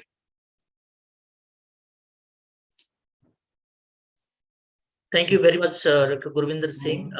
One response is from Dr. Sharma, I think, to this query also, in addition to that. Yes, sir. He Yes. said that blockchain is now a part of industry ecosystem, especially in SCM supply chain and of course healthcare also. Dr. Sharma is from the healthcare, so I think that establishes the fact that yes, blockchain is very much becoming part of that. So it's becoming very effective. Yeah. Yes, Dr. Hariharan. This is Dr. Sharma. Yes. Yeah. Thank you, sir. Thank you. You could see your response also to this query. Yeah. You supplement what Dr. Gurvinder Singh was saying. Okay. Yeah. Thank you. Sir, we are fortunate enough to get Dr. Sharma, sir. So we'll be listening from sir after just a small presentations from Sri Pradeep Hajari. Sir, we'll move to Sri Pradeep Hajari for the next presentation. Thank you, Dr. Gurvinder Singh, for your insightful presentations and your busy schedules. I really appreciate the time you have emulated to attend this particular conference. And thank you very much, sir. Thank you, sir. Thank you. Thank you for giving me opportunity. Thank you very much. We'll go to the next presenter, Sri Pradeep Hajari ji. He is the Special Secretary cum Advisor at Department of Agriculture, Animal Husbandry and Cooperative, Government of Jharkhand. Sri Hajari ji is a veteran in particular diluting this particular and systematics in this Government of Jharkhand, having a postgraduate degree, and after that he has gone for a management, and now he is doing the post-doctoral degree also. Sir, over to you for your insightful and rightful presentations to you, sir. Okay. Thank you very much, sir. And good morning to all of you. And I really thanks Warik sir and ICFI for providing opportunity to me to speak on this, sustainable, the intervention of the digitization in the business performance. So, sir, may I share my PPT? Sir, are you able to hear me? Yeah. You can share from your end. Okay. Thank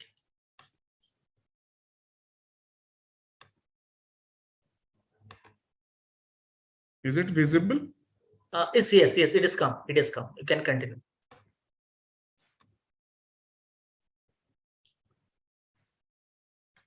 Yes. So today, theme of the conference is the digital transformation for sustainable business performance. So, keeping this theme in view, sir, what I did, I focused my presentation on about the role of the digitization in the farming and allied activities. So, just 2 minutes before I start, I would like to recall the last the expert view about the blockchain. So in terms of evaluation, there was a question of evaluation, how you will evaluate ROI. I don't know about the financial part, but as far as the performance is concerned, if you want to evaluate, I would like to give you a recent example. We have incorporated the blockchain technology in the distribution of the crop seed to the farmers. Just last year, we have incorporated. And this is the first time. If you can refer the Wall Street Journal also. They have mentioned the first part in the first time in India, in the eastern part of the India, blockchain has been incorporated into the seed distribution. I would like to give you information that so far more than 1.5 lakh quintals of various seeds from the various stakeholders through the supply chain of various stakeholders, it has delivered to the farmers to bring the efficiency, transparency, monitoring, and traceability. And the performance, the grievance level for government is very important. That what is the level of grievances as far as the the delivery of service is there. Sir, please note, we have received 0 complaint. zero complaint from the seed restaurant. Earlier, for the last 15-20 years, we used to face a lot of issues, sometimes the seed failure, sometimes non-delivery of the stock, sometimes leakage. So in this term, I can say that for us, the evaluation is that this is the successful technology. Yes, it is a bit costly today. We are spending a lot of money on that, but ultimately, to save 60 crores of rupees from the leakage, we are investing 1 crore of rupees. So 1 crore rupees we are paying to the service provider, but we are able to distribute 60 crore worth of seed to the poor farmers of the Jharkhand. So this way I calculate ROI. So now I would like to proceed with my presentation. So I am focusing the digital transformation as far as the agriculture sector is concerned, and in coming slides I will be focusing more towards the Jharkhand, that how we are harnessing the benefits of the technology and what we are thinking, what is our goal, and how we look forward in the coming years down the line. So yes, we understand this. We can see some of the pictures that earlier, just 20 years back, we were on the manual platform, and when our desires, the requirement, the demand for the fast service, quality service, zero time service arise, and then this intervention of this technology, digital, has changed the life, like anything today. Everything is on your tip of the finger, and you get services, you get products, you get your grievances readdressed. So by this we can understand the what will be the future, what will be the world in coming after 20-30 years down the line. So the question is, do we need the digital agriculture? Because I'm focusing to agriculture. So do we need the digitization of agriculture sector? Do we need the digital intervention in the agriculture sector? So if yes, then what are the challenges? Then overcome what are the challenges we have? So the so over 60% of global population depends upon the agriculture for the survivability. So today we have roughly 8 billion people in the world, and 60% depend on the agriculture for the survival. And there is an estimate of UNDP that by 2050, the population will be around 9.7 billion. And there will be more pressure on the, as far as the food is concerned. Sir, just a minute. I will call you. Hello. I'll call him in conference, okay? So pressure to increase the produce to meet the demand, it will be not easier if we don't have such technology which brings the efficiency. It will be very difficult to cope up with the demand, growing demand for the food and quality and the effectiveness of this whole supply chain. Then the biggest challenge which we are now facing, the whole world is now focusing towards the climate change. Climate change is happening very, very fast. And now whole world is thinking how to reduce the carbon footprint, what alternative, how we shift from this fossil-based fuel to the zero emission carbon, because we have to save the climate also, and at the same time the climate change is impacting the agriculture also. So both challenges we have to balance.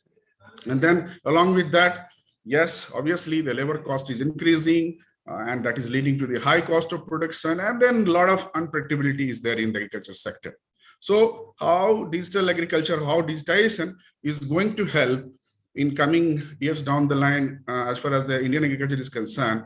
So we will look in coming slides. So you can see today how the agriculture sector sees the digitization in the agriculture. So someone talks about the digital farming, someone talk about the e-farming, smart farming, someone talks about the precision farming, someone talks about the smart agriculture. So these are all the synonyms. Ultimately, this is the digitization of the agriculture. If you see whether there is a value potential, business potential in the digital agriculture sector or not. So there are some estimates, which is published data. You can see by 2021, we have crossed that estimated digital agriculture market size was around $15 billion. And 80% of the agriculture sector companies are expecting that digitization will be the competitive advantage in their business performance. And 60% of the food industry who are in the supply chain, they are thinking that it is required. So we can understand that how much potential is lying and how much gaps are there where this digitization can bring a lot of transformation. So one Goldman Sachs report highlights that if you intervene the digitization in the agriculture, it can increase the yield of crop by 70% also. So this proves that there is a necessity of digitization intervention in the agriculture sector. Recently, we were going through one report. I was going through a report. I have seen that where the maximum investments are happening and where a lot of the governments are supporting the digitization in agriculture. So yes, obviously the US and European markets are basically is the biggest market, and a report shows that the digitization in the agriculture is increasing at a CAGR of plus 12%.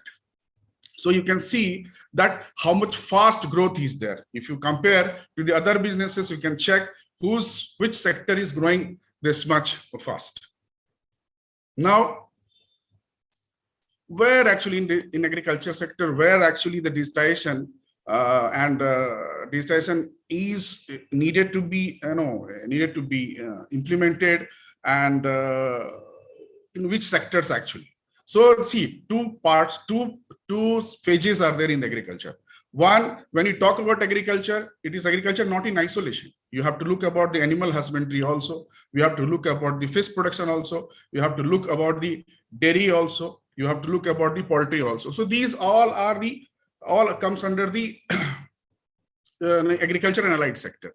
So you have to see the agriculture in the two phase. If we clearly understand that where digitization is required and which type of digitization is required, then you have to segregate this sector into the two parts. First part is field. Whenever you talk about the agriculture, immediately it comes to our mind that field, farmers field.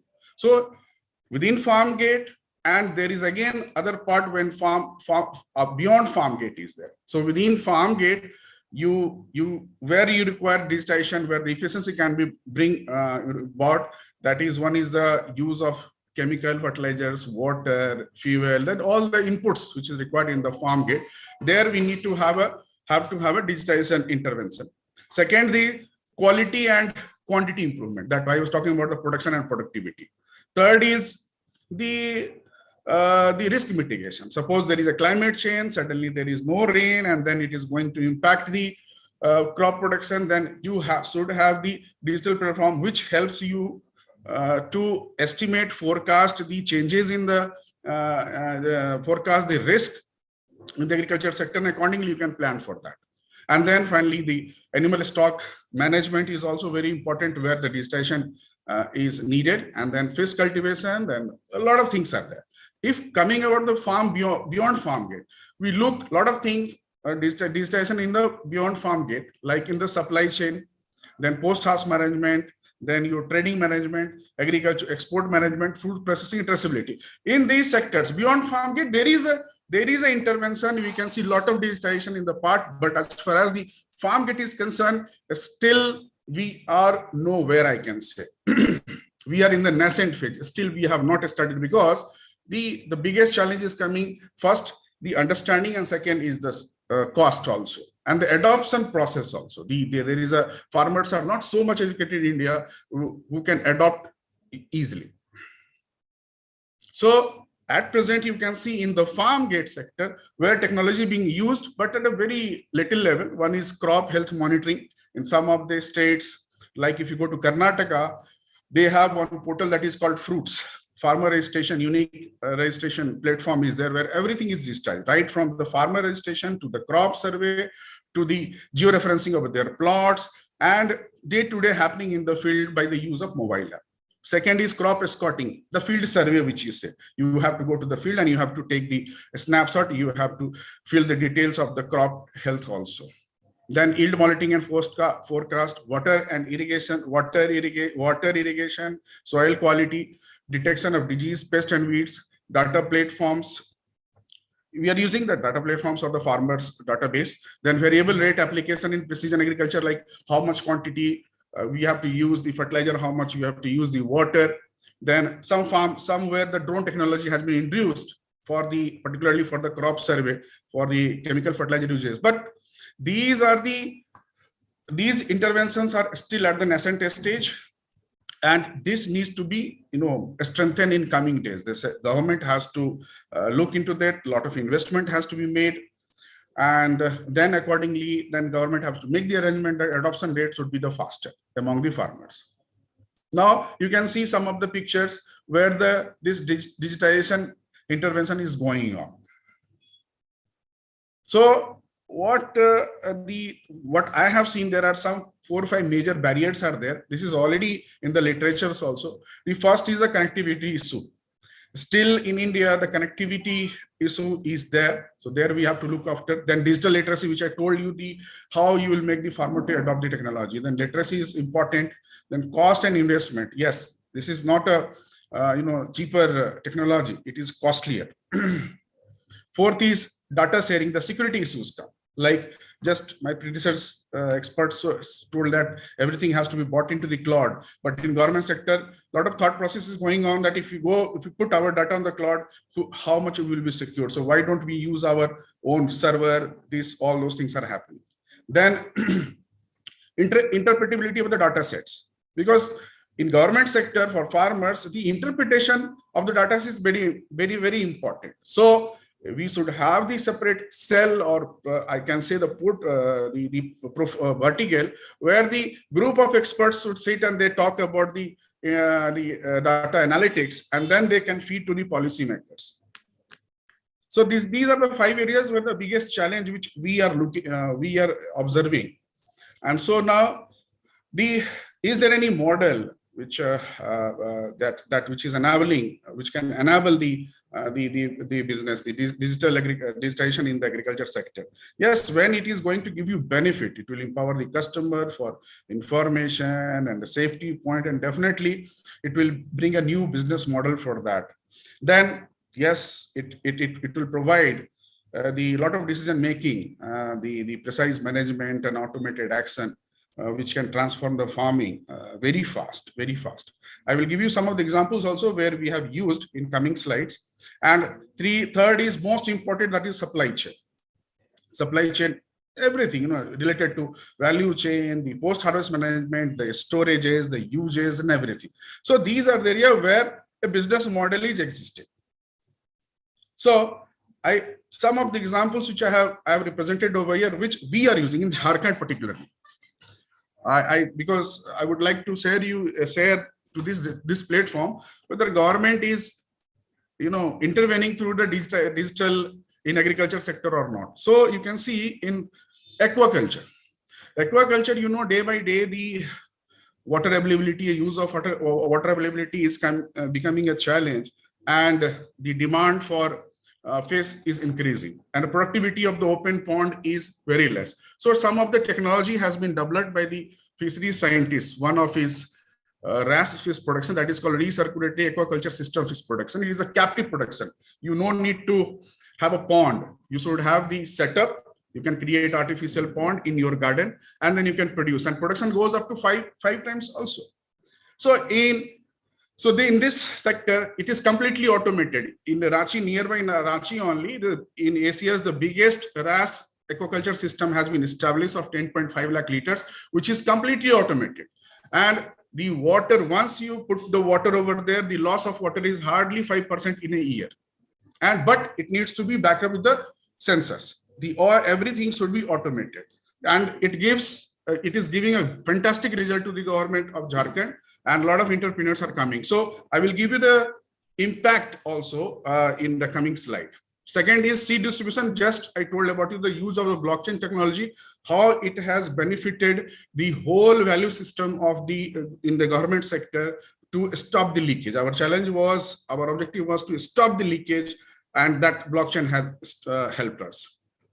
Then recently, Government of India has announced the Agri-Stack project. This Agri-Stack project is nothing. It is just the big broader form of the fruits of Karnataka. Fruit portal, you can, if you go through that, then you can understand that 3 major works have been done in that. One is they have registered the farmer on the website. Secondly, they have done the georeferencing for their plots, and third, continuous crop survey. And these 3 activities is helping central government to implement 8 to 9 schemes worth of more than 10,000 crores directly to the farmers. So after 4 or 5 years, when it was evaluated, then government of India has decided it has to be replicated across the India, and we are part of that. Jharkhand, and I'm the part of that team. So we are trying to bring those systems into the Jharkhand also. Fourth is drought management. Recently, you have seen that Jharkhand faced the biggest issue when we had less rain in the Kharif, and a lot of damage has happened. But the biggest challenge has come when we went for the assessment, then we don't have the panchayat wise the rainfall data. Then for assessment, you need to have that data, basic data. Then government decided, okay, we will go with the installation of automatic weather stations in every panchayat. So for that, 147 crore rupees have been budgeted right now. Fifth is the database of farmers. The biggest challenge for us was 3 years back, we don't have any farmers database, and we were forced to disburse the benefits to the farmer through the DBT method directly into their account, without involving anyone in between the government and the farmers. So then there was a biggest challenge. Then with the help of NIC, we have created a portal, and then we allowed the farmers to get themselves registered with all their details. So today you can go through that portal that is called Mukhyamantri Sukhad Rahat Yojana portal. More than 33 lakh farmers have registered with their all details. So that is the biggest asset in our hand today. And with that database, we could able to distribute lots of money, which I will show you in the next slides. Yes, horticulture. Just imagine one country in the world alone, a very small country, that is Israel. They have less than 500 mm of water every day, and they don't have soil at all. But that country, the small country, is the biggest exporter in the world for horticultural crops. Everything is automated. Everything is automated. The water use, and without soil, the question is without soil, how they are growing the crops. So completely under the polyset, completely in the polyset, and soilless cropping they are doing, but through the help of digitization. They have records of each and every fruit which is growing on the tree. Now, dairy. We have Medha dairy over here. So we are how we are we bought the how we are improved the complete procurement of the milk, right from the procurement of milk to the disbursement of the amount to the farmer. So it is completely on the on a digital platform. If a farmer is bringing the milk and pouring into the milk collection center, right from when he pours the milk or she pours the milk, right from there to processing plant, everything is digitized. And we are able to track that which farmer with what quality milk he has or she has poured, and accordingly their amount is the payment against their milk is getting calculated, and by evening the amount is getting transferred to directly to their account. So by bringing this digitization in the milk procurement system, we have improved our milk collection from 195,000 liters to 1.44 lakh liters today. Then food grain procurement. So in Jharkhand also, we are procuring around 8 lakh tons of paddy, and that is completely to the use of the portal system. Farmer no need to meet on any government office. He has to bring his produce to the procurement center. He has to sell, and from there, everything is digitized. Then the next part, the cooperative parts. In Jharkhand, we have more than 4,500 primary cooperative societies, and we were unable to, use their, the strength for the development of the cooperative sector as well as the farming sector. Then recently, we have introduced the digitization of 1,500 primary cooperative agriculture societies across the state, And today I would like to inform you, sir, the out of 567 cooperative societies are converted into the CSC center, that is the Pragya Kendra, and they are providing services directly to the farmers. They became the extension center for us. They are implementing our lot of schemes also. So far, if you ask me about the farm, within the farm, yes, we are still lagging, and we have to do a lot of work. But beyond farm gate, where the services delivery is concerned, where the efficiency is concerned in the implementation of government schemes are improved, and we have to improve a lot. So see the impact of the intervention of this digitization beyond the farm gate in the agriculture sector in the Jharkhand. So water efficiency, we have improved by 95% in the aquaculture. 100% seed traceability, zero complaints. In Agri-Stack project, 24 lakh farmers with a land seeding and EQIC, authenticated, biometric authenticated farmer database is today in our hand. Drought management, yes, today we had a big issue, we were unable to assess, but in coming days, if we have the automated weather stations, then accordingly you can plan for less crop less water, this drought resistant crop like pulses and millets in various parts of the state. Then dairy, in dairy you can see that turnover has gone up like anything. Our milk procurement has gone by 17%, and daily transfer has increased from 8 crores to 14.5 crore on the digital platform. Paddy, we have procured almost 8 lakh tons, and digitization of cooperative, I have just told you that they are working as a banking correspondent also. And then implementation of a scheme. You can see so far our one crop loan waiver scheme was going on. Last year we have started. So far 4.47 crop loaning got benefited, and we have disbursed 1,782 crores of rupees without single grievances, zero leakage, zero complaints, zero failure. So you can see the power of the digitization when you're using in the farming sector. And during this drought management, we have disbursed 461 crore rupees to more than 13 lakh farmers without any complaints. And we have database of more than 35 lakh farmers in the state. So this is the impact which we are, as on date, I can say that this is the impact which we are observing. So yes, but still a lot of things we have to do in this sector as far as the agriculture is concerned.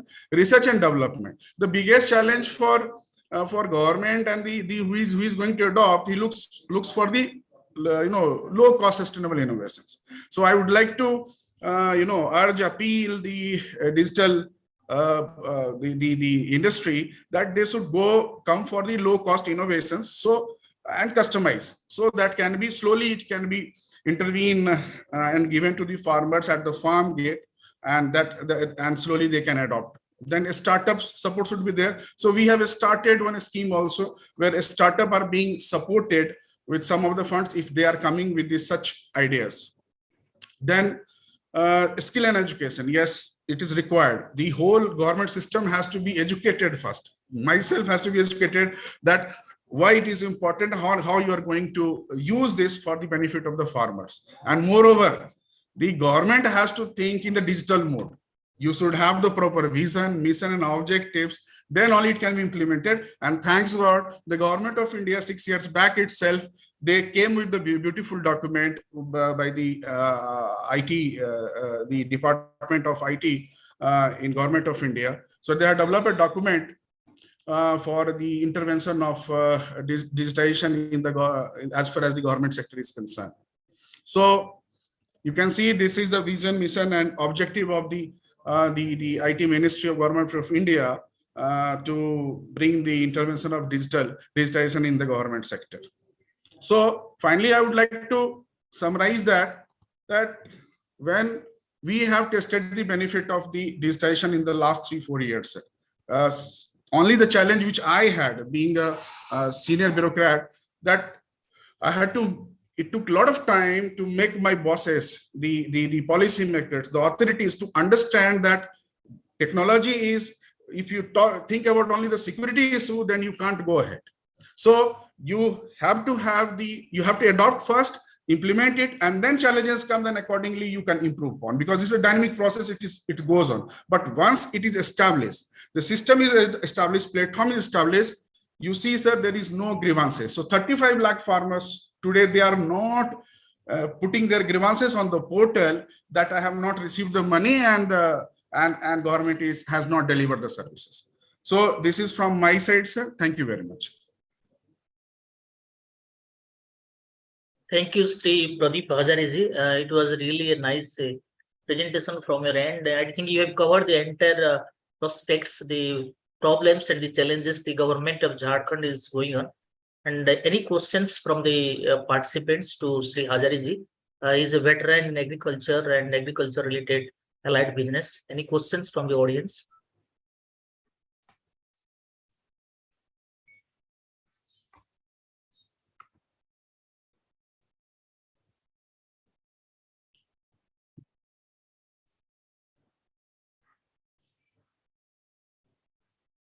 Okay, thank you very much. If there is no questions, then we'll go to next presentations. And sir, really thankful to you, sir, Sri Pradeep Hajariji from the university side. In spite of her busy schedule in assembly and all other administrative work, you have given the time and the presentation. Sir, we are really indebted to your presence and to your knowledge sharing sessions. Thank you, sir. We'll be in touch. Thank you very much. Thank you. We'll go to the next presentations. He is Dr. M.V.K. Sharma. Dr. Sharma is the Vice President, Tata Medical and Diagnostic Limited, has a lot of experience in healthcare industry, and his topic or the presentation is basically on digital transformation in healthcare industries. Sir, we welcome to you for this international conference. We beg apology for some delay due to some technical glitch and other things, but we'll give you sufficient time, sir. We have given the sufficient slot for you. Sir, kindly continue from your end. Thank you so much, sir, and good morning, good afternoon to everyone. And I'll just share my screen. Sir, you can share, sir. Yeah. Is my screen visible? Yes, sir, it is come, sir. I'm audible to all, I guess, and yes. So good afternoon, good morning, everyone. So I'll start off. The topic for the day is the digital transformation in healthcare. Everybody, morning we run through a lot of papers, we read a lot of things on this particular topic, like the digital health will be a key priority. India would have 1 million digital users by a particular date. Ayushman Bharat digital mission making healthcare accessible. A lot of these things that we read in the papers, but the question is this a fad or is this a reality? So the topic for discussion for today is why is digital transformation required in the healthcare segment? What is digital transformation, specific contextual to the healthcare, and what is smart personalized care, and how is this being adopted? Into these three parts, we'll run through this. So first part is why is digital transformation required? So we look at the first principles. What are the challenges and concerns we have in healthcare, and where does the problem lie? The healthcare problem cannot be more better described than this one slide, where it's like blind people describing the elephant, that here is where the crisis is lying. But we'll go a little deeper, and in a brief, we look at what are the issues there. So this everybody knows. You could look at how the people waiting for a token.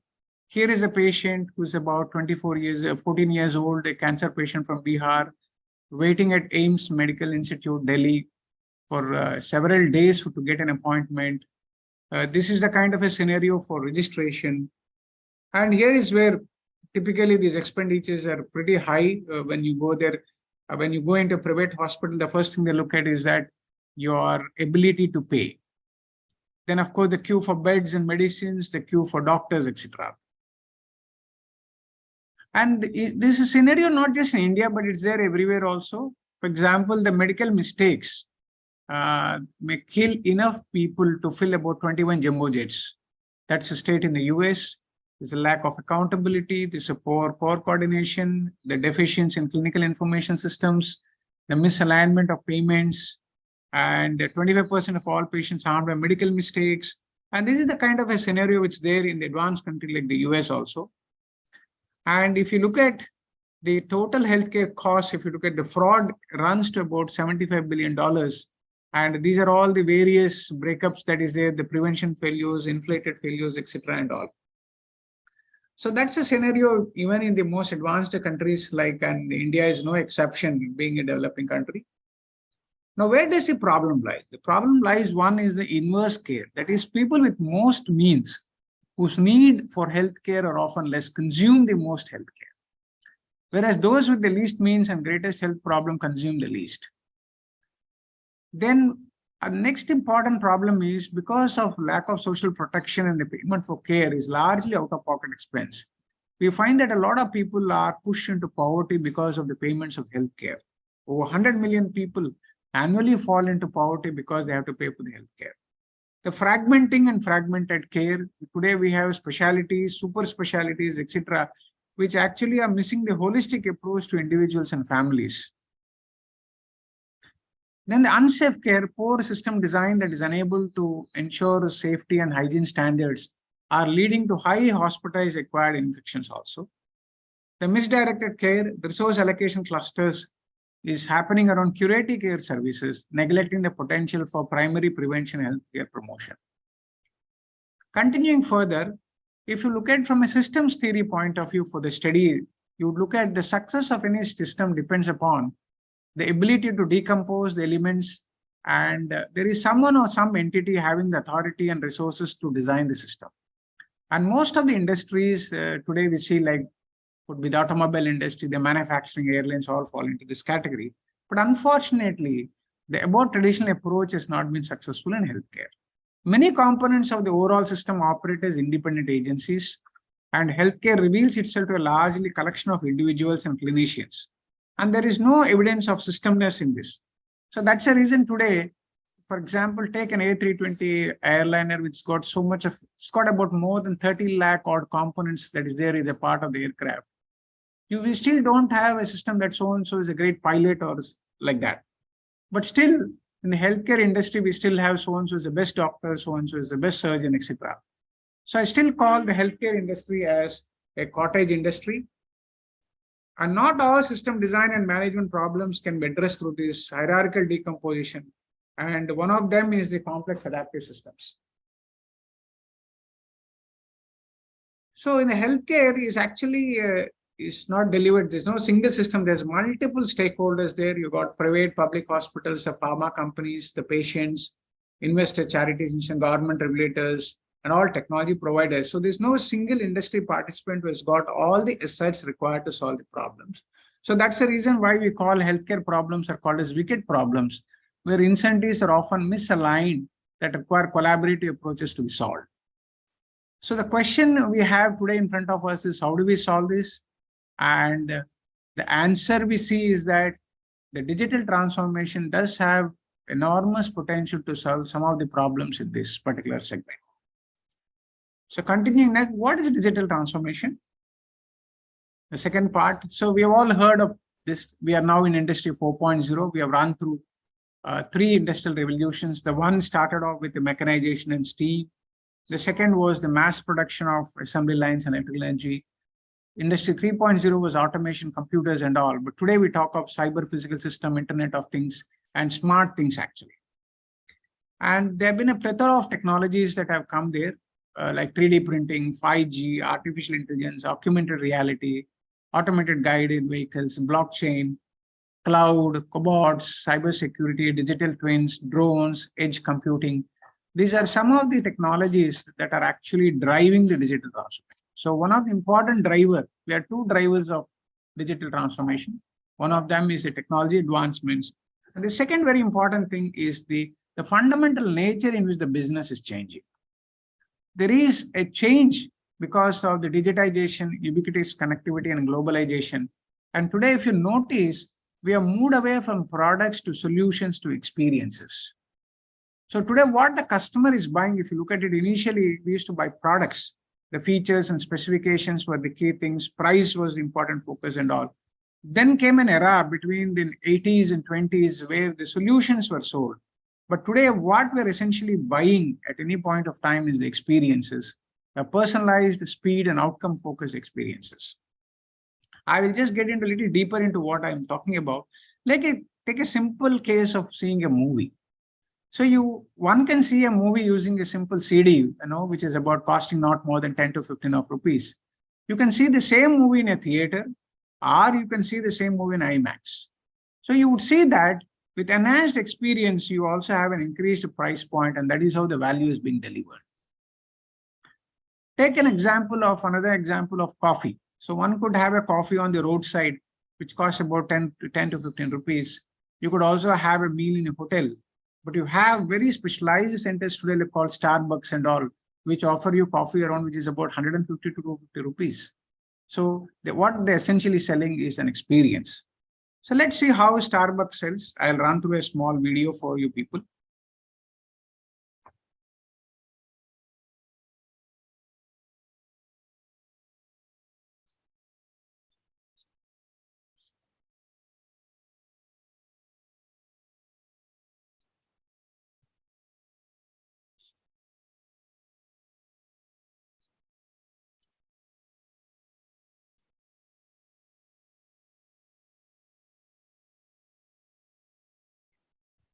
Sir, the voice is not coming, sir, from the video side, sir.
That's how the Starbucks sells the coffee.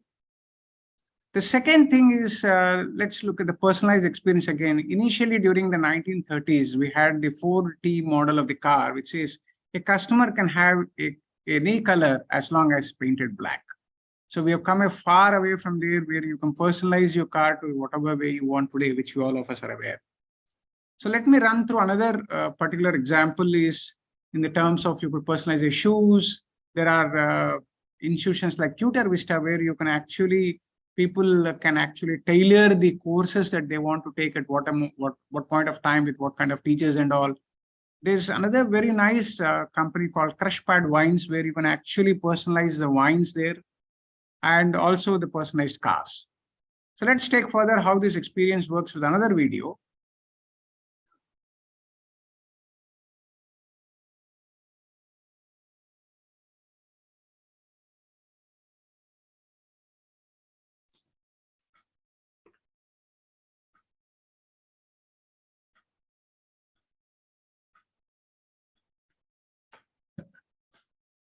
No, Dr. Sharmagaru, I think, the voice is not coming out.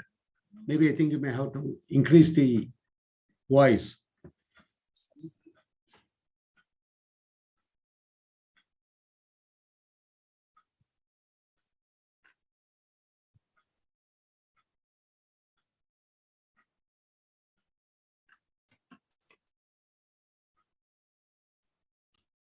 Actually, you have to give in the sharing option, audio.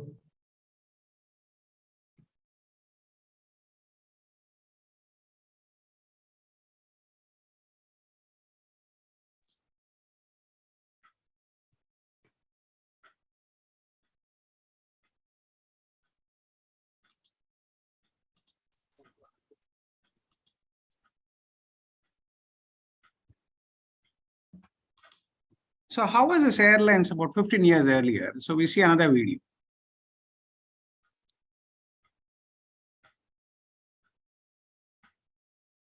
Sir, Sir, the video's voice is not coming, sir. Can you check from your end? The sharing options, maybe.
So that's this one. So Brussels Airlines, if you see the first video, the second video was actually celebrating or telling the father that he was blessed with a boy.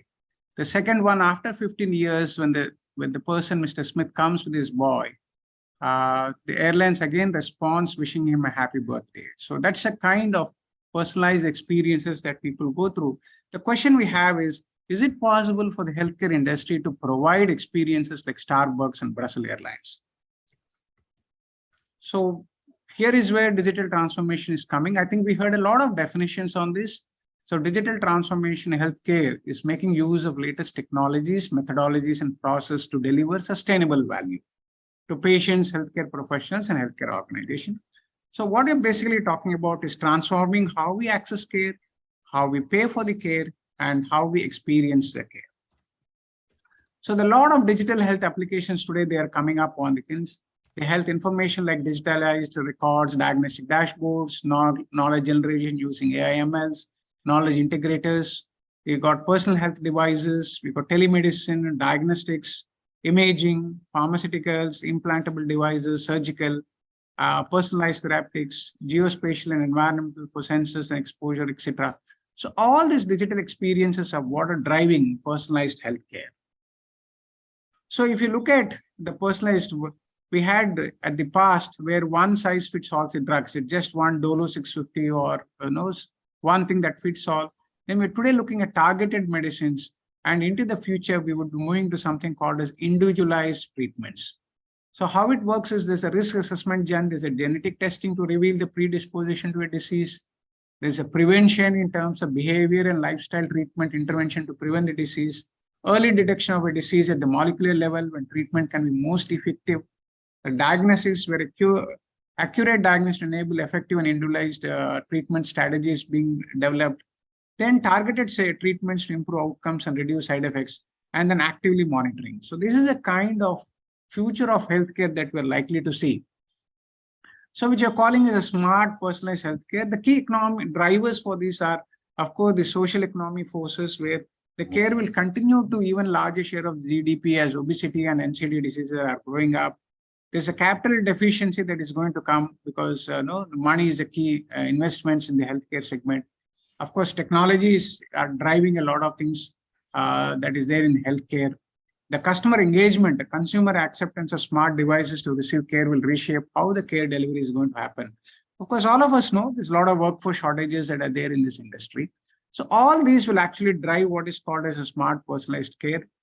If you look at it, the key drivers would be that the point of care from hospitals will move to the home. The data ownership from institutions will move to the consumers. The population, from a population standpoint of view, will move to individualized and personalized care. The physician role will move from authority to more of a guide, and data interrogation will be, instead of being separated and siloed, will be more integrated. The interactions between the systems will be more physical, which are physical will move to more virtual, like we saw during the COVID time, the telemedicines, etc. coming up. The accessibility will be more on demand instead of being, we saw large queues there in front of doctors' room waiting for beds, etc. They'll all go into on demand. The collaboration, the structured arrangements will go into fluid access. So what in summary is the data is the fuel, it's a new oil, the science and technology which comprises engine, the insights get personalized, the measures are equally clinical and non-clinical, that's what drives the user experience, which is demonstrated to health are reimbursed. So the significant benefits of digital healthcare is access to real-time healthcare information, data privacy and security, remote patient monitoring, preventive care, better return on investments, eliminating human errors, timely assistance, improved care to patients, efficient healthcare analysis, engaged patient engagement. So how is this being adopted? We come to the third portion is that the business potential of digital transformation healthcare runs to $430 billion actually. And it's supposed to annually increase at 30%. And we have 95% of the healthcare system agree that it's crucial for organizations to actively invest in digital transformations. And 84% of the healthcare providers consider digitization to boost personalization. If you look at from an Indian standpoint of view, most prominent and mature digital healthcare platforms have been more targeted and front-end consumer-facing activities within the care pathways. Penetration of services has been centered around activities peripheral to core healthcare delivery, activities such as scheduling of visits, appointments, physician practice identification, home diagnostic samples, and care system management traction in Indian market space. So what we see here is we've got different providers like aggregators like Tata 1mg, then you got Practo and all. We got healthcare providers like Apollo, Fortis, etc. Then the service specific ones which are there, then the diagnostic space like Metropolis, SRL Diagnostics, etc. So these are the various healthcare application categories in India. And if you look at what is the kind of adoption that we see the online pharmacies, online physician consultations, fitness and wellness, home and healthcare recovery, and e-diagnostics are some of the healthcare apps by the e-consumers. Then if you look at the adoption of healthcare across tier 1, tier 2, 3 cities, the online forms, of course, you'll find that the online consultations has gone up in tier 1 and tier 2 compared to the tier 1 places and all. So this is online pharmacies, doctor consultations, fitness and wellness, and igniting space. And adoption of doctor consultation apps by age group, if you see most of it is between 31 and 40, and of course, predominant being the younger ones and all. And slowly there is some amount of traction on the aged side also coming up now. And post-COVID, preferences in the usage of digital health services are online medicine deliveries, online consultation, video consultation, home sample collection, home kits testing, elderly care at home and all, or some of the areas where digital health services are being used. So the opportunities for digital health across care continuum are digital enabled home care, chronic care, etc., preventive care enabled through IoT devices, electronic medical records adoption and diagnostic data integration, tech-enabled capacity augmentation, scalable supply chain and aggregated value-based procurement solutions, predictive and prescriptive digital supply chain management solutions, augmented and virtual reality-based training in specialized care, and digitally enabled aggregation of standalone facilities. So the imperatives of a healthcare system are the provider employees, digital first, platform offerings, partnership strategies, and data strategies. For the payer side, it's a digital insurance distribution, health claim platforms. The regulatory is set up a regulatory frameworks and also help the startups ecosystem to build in. The investor imperatives are targeted digital financing, driving through integration and novel financing areas. Now, India has also jumped onto this digital transformation thanks to Prime Minister Modi's initiative. We have the Indian digital healthcare system called the National Digital Health Ecosystem that supports universal health coverage in efficient, accessible, inclusive, affordable, timely, and safe manner through provision of wide range of data, information, and infrastructure services, duly leveraging open, interoperable, standard-based digital system, ensuring the security, confidence, privacy of healthcare records. So the ecosystem consists of hospitals, clinics, labs, third-party insurers, health tech companies, doctors, other practitioners, the non-profit organization people, the administrators, and policymakers. The aim of the ecosystem is to bring them all together. This is the architecture that they've created. The objective of the NDHMA is to ensure availability of services on a wider scale, address human resource gap by efficient and optimum utilization of resources, to provide healthcare services in remote and inaccessible areas through telemedicine, to improve patient safety by access to medical records and help reduce the cost, to monitor geographically dispersed stocks for meaningful field level interactions, to help in evidence-based planning and decision-making, and improve efficiency in imparting training and capacity building. So that I come to the end of the session. So in summary, we looked at why is digital transformation is required. We looked at the concerns and challenges, which is more universal in nature, whether you're a developed country or a developing country or underdeveloped country. We looked at what are the digital transformation. We have seen two drivers. One of the drivers are the technologies that have come up, and second driver is offering the personalized solutions. So we have moved away from products, services to personalized experiences and all. We saw two examples of Starbucks and Brussels Airlines, how they do that. So we're trying to see whether that kind of a personalized care can be given in the healthcare segment also. So we looked at what are the various digital health applications, how smart healthcare, personalized healthcare can be enabled, and how data is the key source for doing all that stuff. And we also looked at how DTX is being adopted with specific contextual thing in India, and specifically at a government from a private side. And this thing we looked at from the government side, we have the NSDM, which is coming up. And I'm sure we're going to see a lot more initiatives coming on this side, which is going to drive smart, personalized healthcare, with the digital transformation being the promise for tomorrow. So with that, I come to the end of the presentation. And thank you so much for giving me this opportunity. And I'm open for any questions, please. Thank you, sir. Thank you, Dr. M.B.K. Sharma, sir. It was really insightful presentation covering major aspects of the healthcare.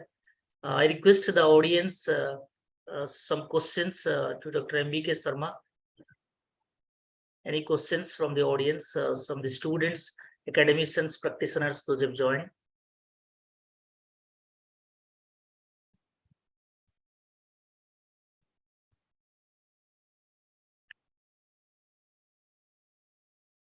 Sir, I have one question till the time the other people can prepare from their answer. Sir, as you have a veteran in the healthcare industry, and we find that a lot of gap between the patient's information and the doctor's diagnostic. Because when I'm going today and I'm going after 1 month. So how this time of gap in service marketing, we say, that has been reduced, and how this digitalization help you, sir? Can you just explain to Sure. this? Firstly, my good afternoon, Professor Rao Garu, and nice seeing you here again. And thanks for giving this opportunity. So just to answer your question, sir, is we have today something called as the electronic medical record or the health record. So that's the key fundamental backbone for the entire thing in the healthcare. So there are a lot of systems that today a lot of hospitals are operating. They're called as, like you must have heard of the word called ERP, which is there used in automobiles and manufacturing, other places and all. A similar ERP kind of a thing is called as health information system or health management system. There are a lot of products today are there in place. International products are there like Cerner, there is Epic and other places and all. So also in India, we have got a lot of companies which are developing such kind of a software. So a lot of these places, hospitals are deploying this software to actually track you in terms of right from the registration, from the consultation notes being done, and all the healthcare records are intended to be captured. And the mission of the NSDM is also, they've released one thing called as MVP 3.0, that is for every person that is there in the ecosystem who wants to participate in the digital mission, there is a minimum amount of the patient data that has to be shared between the parties, of course, with the data privacy and consent being done, which actually makes the whole thing more and more transparent, and also which helps the, what do you call, capacity building and being able to take the care at any place at any point of time. So that promise is there around, and which we are going to see as times come by. And that is the reason why today we have got, I think government has also announced where you can register yourself. There's a digital ID that you get today. That's a simple starting point for getting into the EMR. Sir, thank you very much. I just have a query because my interest is basically in healthcare, sir. Yeah, please go ahead. Recently, something has happened in AIIMS Delhi, sir, I think, if I remember. Right. Some data that has been happened and that has been stolen, or I can say there was some problem in the data. Correct. So how Yeah, this no wonder, healthcare sir, industry... I got your question. As Tatas, we have been very closely associated with AIMS. So we did a lot of transformation work there also. You could see on the net also. So unfortunately, see, like I talked about in my initial presentation, the healthcare is still a cottage industry. That's the reason why we have best surgeons at this we talked about. See, the adoption of technology, the laggards in adoption of technologies. In close quarters, what happens is that the most of the time goes in the physician or the consultant giving some medicines or prescription to people. In fact, in AIMS, if you look at, there are 10,000 people who assemble between 5 o'clock to 8 o'clock in the morning just to get an appointment for 2 minutes or 3 minutes with doctors. There are just about over 700 people there. So there is a huge gap between the, the supply and the demand.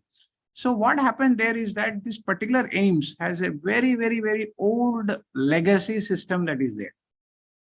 They have not moved to the modern systems yet.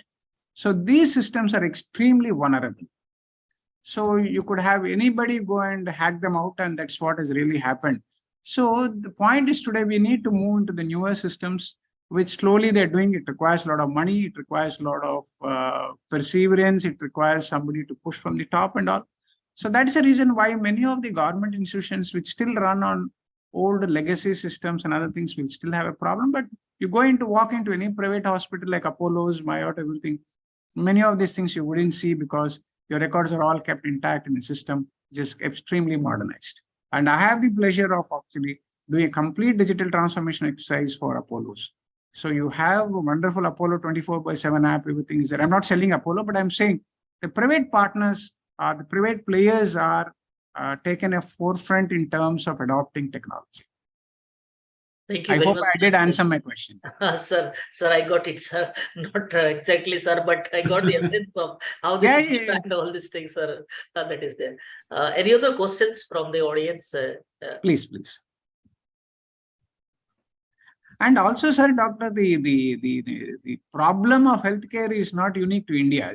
You see, our research has shown it's there in all countries. In fact, the availability of health records, there is a scheme called as Health Information Exchange, where countries have developed and invested billions and millions of dollars with no output at the end of the day. I'm very sorry to say that. We have done all that exercises. It's all gone down the drain. So the point is today, the healthcare is not so easy as the other areas. For example, you can't codify diseases so easily. Of course, there is a SNOMED classification for diseases, but it runs into thousands and thousands. For example, a small pain on your, let us say on your finger, is it on the left side or is it on the right side or on the middle? Each one has a different code. And every consultant and doctor goes by an hypothesis. So everything to get codified, which is a prerequisite for us to get into a systems world, is then extremely challenging work, but it's happening. I would say the rate at which it's being adopted is increasing nowadays. Thank you, sir. Thank you very much. And also to add, so sorry, I'm just taking a little more time. the volatility of data in a healthcare is very high, because if I measure your BP right now, it may be because you are attending a meeting, there's a pressure, Dr. Rao must have given you that this should go very well. So you must be really little tensed and all. But after 2 hours, once all the session is over, your BP is normal. So how much do I take your level of data at about 12 o'clock in the afternoon versus 4 o'clock, which is there in the evening where you're quite at peace? Thank you, sir. Thank you very much for your insightful answers and the further query that you have raised to cast the question. Sir, before we conclude this expert sessions, we have Honorable Vice Chancellor with us. Sir, if you want to address something else, after that, sir, I will give these concluding remarks of this session. Over to you, sir. I'm sorry, in between, I could not participate for a few minutes because I had to attend some board meeting. So I was fortunate that I could attend the last presentation by Dr. N.V.K. Sharma. So on the whole, what I noticed is, it was a very good expert session. Experts, in the respective areas, be it in the academics, be it in the healthcare, be it into the manufacturing, or be it into government or agriculture. Diverse areas, our team, I think, was able to put together various things. And it was a truly international conference, as I mentioned. There we have got participants and expert speakers coming from Belarus. So Dr. Ale Pershaukevich, in fact, I'm sorry if I'm pronouncing it wrongly, Dr. Alezi. Similarly, from Nigeria, we also had papers from UK. That was something, very good. So I hope it was useful. So my kind of a query to Dr. Sharmaji is, see, the healthcare, as you mentioned, there's a total ecosystem that is there. There you have got a very, perhaps one of the longest value chains or supply chains, if we take, when compared with any other industry into that. Starting with something like pharmaceutical manufacturers, going up to sort of diagnostics and this thing into that. So looking at the data privacy, data security kind of issues that we have been talking of. So apart from having this kind of securities at individual provider level, you mentioned about in a kind of a holistic kind of framework that is being developed. Is it something similar to the HIPAA that was developed by US? The US, the healthcare system, possibly I think as far as the private healthcare system is concerned, that is the largest in the world, isn't it? In terms of, Yes. everything is paid by the kind of, the Correct, patient. correct. Unlike, in the Europe, Europe is the other extreme into that. So that's an area where I thought, they brought in, a semblance of, order, so that, they identified the various providers of the products and services, in the healthcare. They were able to put together a very comprehensive kind of, a framework. Right. And so much so that, even an Indian company, you want to provide any healthcare IT services, you must know what is HIPAA. Exactly, If you are not a HIPAA compliant, we can't even provide IT service, leave aside IT service. So that way, unless and otherwise, we've got a very robust and comprehensive network like that. What is likely to happen is, always, the kind of cyber criminals touch the weak points. Very true. Because one example is, the kind of, All India Institute of Medical Sciences. The second example, a bigger example, has been the IRCTC. Yes. In the case of All India Institute of Medical Sciences, it is only the patients, and typically most of the patients are localized, could be Delhi or otherwise. In the case of IRCTC, there it is a wholesale across the country, and every traveler got affected into that. So there also a further analysis was proved that IRCTC totally disowned. Very true. Unfortunately, what happens in India is, whenever any such cyber crime happens, the first thing is people disown. Because we need to kind of build a culture of owning rather than everybody disowning. Correct. So I think that is where later IRCTC themselves they came up and said, sort of, it is one of our own channel partners. If it is one of their channel partners, IRCTC better owns it, rather than saying that it's not me. I think somewhere, in India, unless and otherwise, we've got a system of ownership, a single point ownership for that. And there have to be certain kind of regulatory issues that are there. True. Because, in US or any other place, if there's a cyber crime, like we have to report it. Correct. If I don't report it, there are penalties, Very true. Because as far as the SEC is concerned, they don't keep quiet, because, SEC levied, millions of dollars of penalties for delayed reporting. Banks and hotels. That's true. So I think, these are certain things, unless we do that, what happens is, no doubt, as far as, the digital payments are concerned, India is leading the world. But at the same time, what is a boon with regard to digital payments, unless you make it secure, unless you got some compliances, and unless you got ownership. Today, the ownership, where it lies. If my credit card, it is leaked, SBI says it's not me. Then who is that into that? So very true. Very true. I think this is an area, I think, possibly, unless and otherwise we do that, the day by day, when sort of a digital world is, becoming more and bigger, the vulnerability will become bigger and bigger. Yes. And the damages may go beyond monitoring. Going beyond in terms of something like if we take critical kind of services like a healthcare, maybe it may affect the health of a patient. It's not just a matter of money. Absolutely, it could be a matter of a life or death, particularly with IoT and various the kind of a surgical theaters and the implements, they are all linked. Correct. And we have seen all over the world what happened to the power plants. Correct. Something like a cyber criminal, he can sort of shut a power plant. Very you can true. shut a power plant, and power plant is shut, all the medical equipment in hospitals can go dry. Correct. I think this is an area, I think possibly like, in fact, maybe professionals like you, organizations like Tata's yourself, maybe I think, I'm sure you are doing it. I think, maybe going beyond a solution or a service or experience. And we got to look at the aspect of, particularly the privacy and the cyber security aspect into that. Correct. Very true, sir. Very true. You said it. And fortunately, I've also been a part of the HIMSS. There is something called as Health Information Management System Committee. We formed to actually define along with the government the interoperability rules, everything and all. But like you said, there is an intent to do it correctly, to do it in a much more better way. But the challenges are definitely there, given a country like us, where we always look for, we always struggle with what are called as horizontal queues rather than a vertical. We can solve a vertical queue problem, but not a horizontal queue problem. In operational research, that's a famous thing. So we have such problems in India, but I'm sure things are getting better with more of the younger generation coming in. The population is more adoption to the technologies and all are there. When there's a GPDR, this thing coming up, this privacy. For example, where do you host your servers? For example, we were in one place where we were working with Citibank and all. They said the backup servers on are in UK and Singapore, and RBI refused them to give the license because you can't keep India citizens' data as a backup servers in UK and Singapore. So they had to pull back to India again. You're absolutely right. I mean, these are all things that has to be dealt holistically.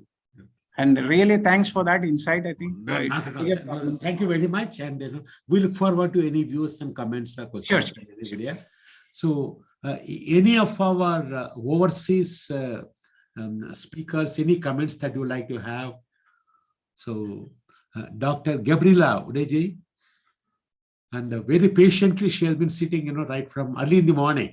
It was 7:30 in the morning for you, madam, isn't it, when you started? And same is the case with Dr. Ale, because they are all both, Dr. Ale is from Europe. So I think, I think he started from early in the morning, from 7:30 or so, he has been there, Any comments from any of you, or, Well, I am so delighted to be with you. Good morning, Mr. VC and the professors, global colleagues. I'm so happy to be with you. The conference is quite insightful, thought-provoking, and is wonderful. It's really been wonderful to be with you people. Thank you so much. Thank you so much. Thank you so much. Thank you, sir. Yeah. No, any views, comments from Dr. L.A. Parshakavish? In fact, he did a lot of work on our Vedic culture, Indian Vedas. He did his PhD on the Vedic culture, Dr. L.A. In fact, any comments from your side, not only on this topic and your interests in India also? Yeah, of course. This panel, I think, has definitely the meaning of, so where we can find the, platforms for any cooperation, even if there are absolutely different directions.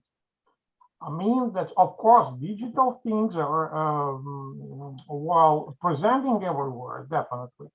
But there are some things that were under discussion, like, for instance, in medical care and agriculture, and also in education.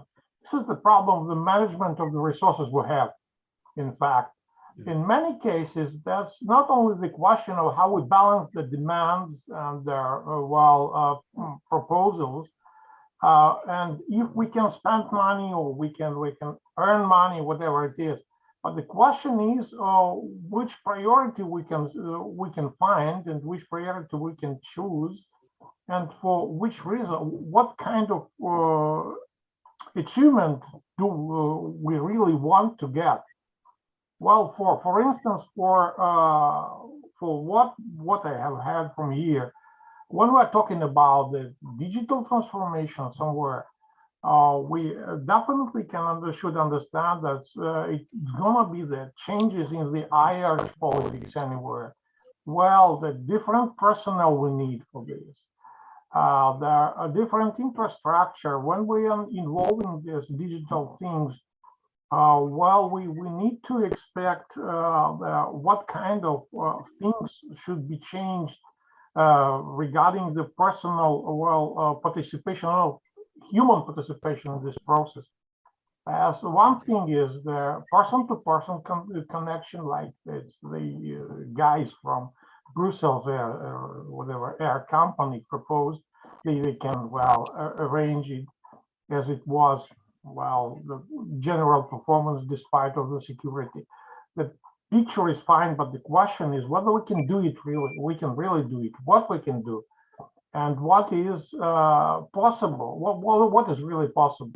That's why I'm saying that I think the main idea is to accumulate the experience, the real experience we have, and then analyze this experience and to see whether the technology can help us with this experience, what we can improve regarding the technology changes, and some sort of prognosis we can make towards the aims we need to get. The first thing is, I think, what we expect to get.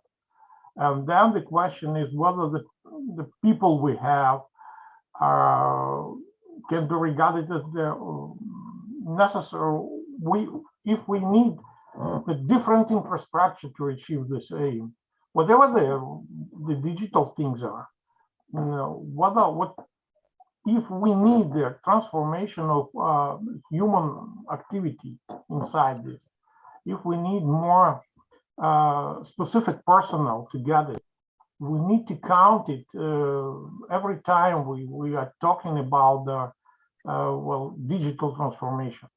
So the human part should be, I think, regarded every time primarily than any digital things. But what I think, I can extract from what I've heard here from different speakers. No, good. Thank you very much. It's a very, very kind of important aspect. The digital queues. In fact, most of us privy to that, the IRCTC say you want to book a ticket during summer. And there's a very small time slot, in which, all of us keep on competing. And, a lot of times we find that, maybe 90% of us can't get it. Same thing I can tell you if you take something like a Tirupati Darshan, if you want to have. They open certain window at that point of time, there, well, all the facilities are there, but taking care of, that, service and giving a priority to the people, and taking care of the peak loads. I think that becomes a big challenge, particularly for the public utility services, as we move forward into kind of a digital age into that. So I agree with you.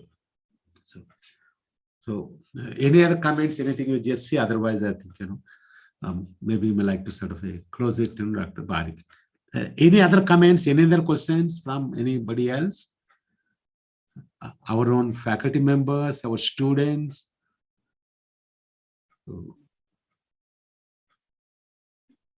If we want to implement these technologies in small places, I think, Prabhojit Kaur. So Prabhojit Kaur, if we want to implement these technologies in small places, how to begin? I think that's the question, Yeah, hello, sir. This is Dr. Prabhjot Kaur from BIT Mesra. Okay. Yeah, I'm from the Department of Mathematics, but my area of research is supply chain management. Wonderful. Yeah, so, sir, because blockchain, like earlier also I had put a question on blockchain, but not much of the details are there, except you get to see just the application. Okay. Yeah, so that's my question is like digital transformation. Madam, is it possible to switch on your video if you are Yeah, yes, sure, sir. If your Sure, sir. technology permits, if the bandwidth permits. Yeah, yes, sir. Actually, I'm in college itself. Okay, it's okay, sir. Thank you so much. I think, So you want me to answer that, sir? Yes, sir. Yes, sir. I think Dr. Sharma-ji. Yes. Yeah. See, I think if you take specifically the case of supply chain management and blockchain has been predominantly, it's been put to a lot of use and all specific to blockchain. But let us take, if you take digital transformation as such, we need to understand what this is really bringing about. So digital transformation is not making everything digital or bringing into computer and all. That's not the whole idea. The idea is fundamentally revolving around three important stuff. One is you got to phenomenally increase the customer experience. For example, the video that we saw on Starbucks, the video that we saw on Brussels Airlines, what it really shows is how am I going to enhance and give experience. Today, the value is given for experience and not for the product. For example, if you go to a movie theater, you are willing to spend 200, 300 rupees for getting that phenomenal experience, seeing it at home and seeing in a small laptop or something. So that is a fundamental change that we need to look at in a digital transformation. How do I reimagine the whole processes by which I'm going to deliver a phenomenal experience? The second important fallout from there is going to be how companies are going to develop innovative business models to service that. So the models are not simply, how do you actually value an intangible? So how do you value your experience of good or bad? So we are talking today more from moving away from tangibles to an intangible area. So the key question is, how do you measure the intangibles and how do you move up the intangibles? And that is how the business models have to evolve. The third important point is how do you bring a change management and bring in a lot of business process changes internally and improve your operational efficiencies. So it is an extremely strategic, so that's today, that is why we have in organizations called Chief Information and Digital Officers. So it is a C-suite functionality. So it starts from the top, it looks at it, and if you want to implement this technology places, right from even the institutions, we have today digital transformation happening at the institutions level. So we need to be very clear that digital transformation is not putting something into the computer, but fundamentally the way we are going to deliver unique personalized experiences to an end user is the goal. So as long as you keep this goal in your mind, no matter how small you are, you can do that. For example, Ola and Uber have changed the way you experienced and they become a threat to companies like Ford and all, because people don't want to own today cars. Today, just people want to, and you take all the generation today, they don't want to own anything. They just want to use and throw away. That's all. So they have radically changed the way the business operates. The business model itself has changed. Take, for example, Airbnb. That is, they just started off with some international conference. Some fellow did not have money to fund it. So he gave his space for somebody to come and occupy his place. And that's how the company grew up. So if you look at today, that's the kind of digital experiences is creating new business models and extremely, extremely unique experiences to people. So if you want to start small anywhere, look at how am I going to enhance the experience of the end user? What am I going to do?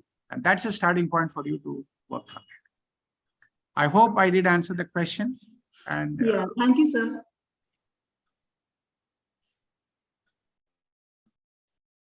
Any other questions from the participants? Otherwise, we'll close to the sessions with these conclusion remarks. Sir, can we go to the concluding remarks, sir? Honorable VC, sir. Yes, please go ahead. Please go ahead and conclude it, so that people can have lunch, I think lunch is also a good experience. I think without lunch as experience, you can't proceed. Sir, in the expert session, we have 6 eminent speakers.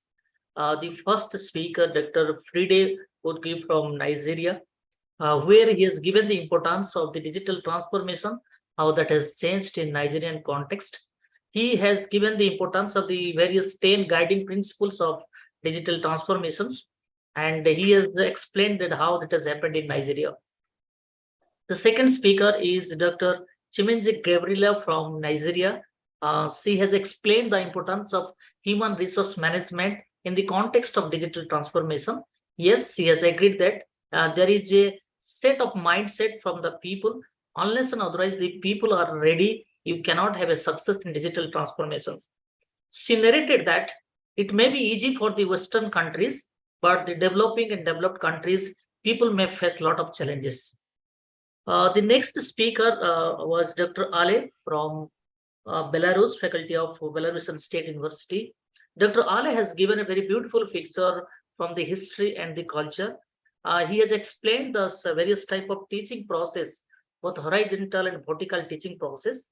And during this question hour session, he has also emphasized that, yes, no doubt, whatever may be the area, experience makes a lot of impact for the digital transformations. The next speaker for this expert session was Dr. Gurvinder Singh, a veteran from the IT industry. During his deliberation, Dr.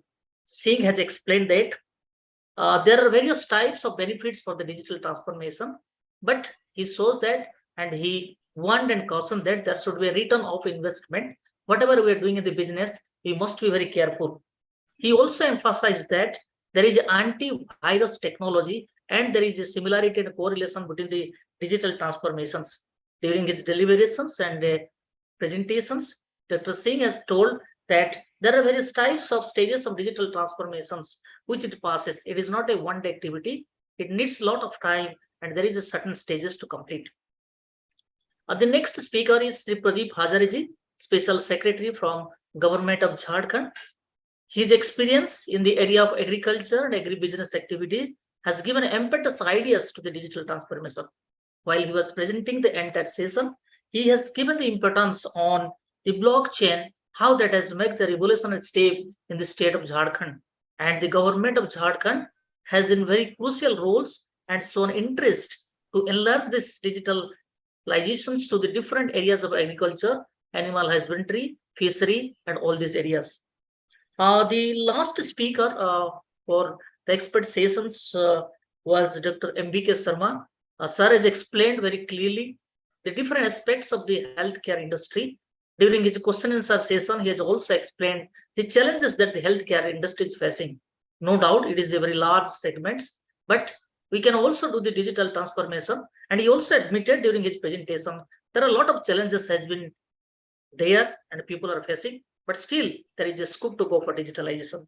So at the last, we can come to a conclusion from the expert session that every expert panel sessions during their deliberations and the participants have given their views that yes, there is a time to go for digitalization, but it depends upon the type of industry, the stages of the development of the business, and the personal importance of the business.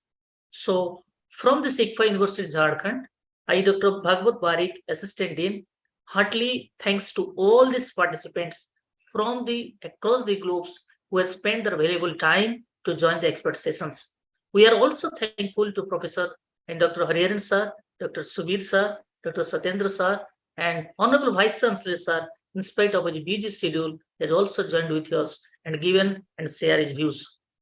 With this, we will conclude the expert sessions. Our next session will start around 1:30 p.m. after the lunch session.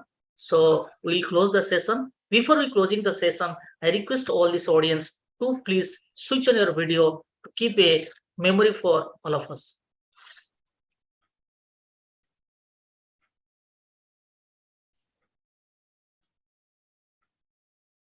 Thanks, Raugar, for this wonderful session and to all the people. Thank you so much. Thank you so much, Dr. Sharma. We look forward to more such associations.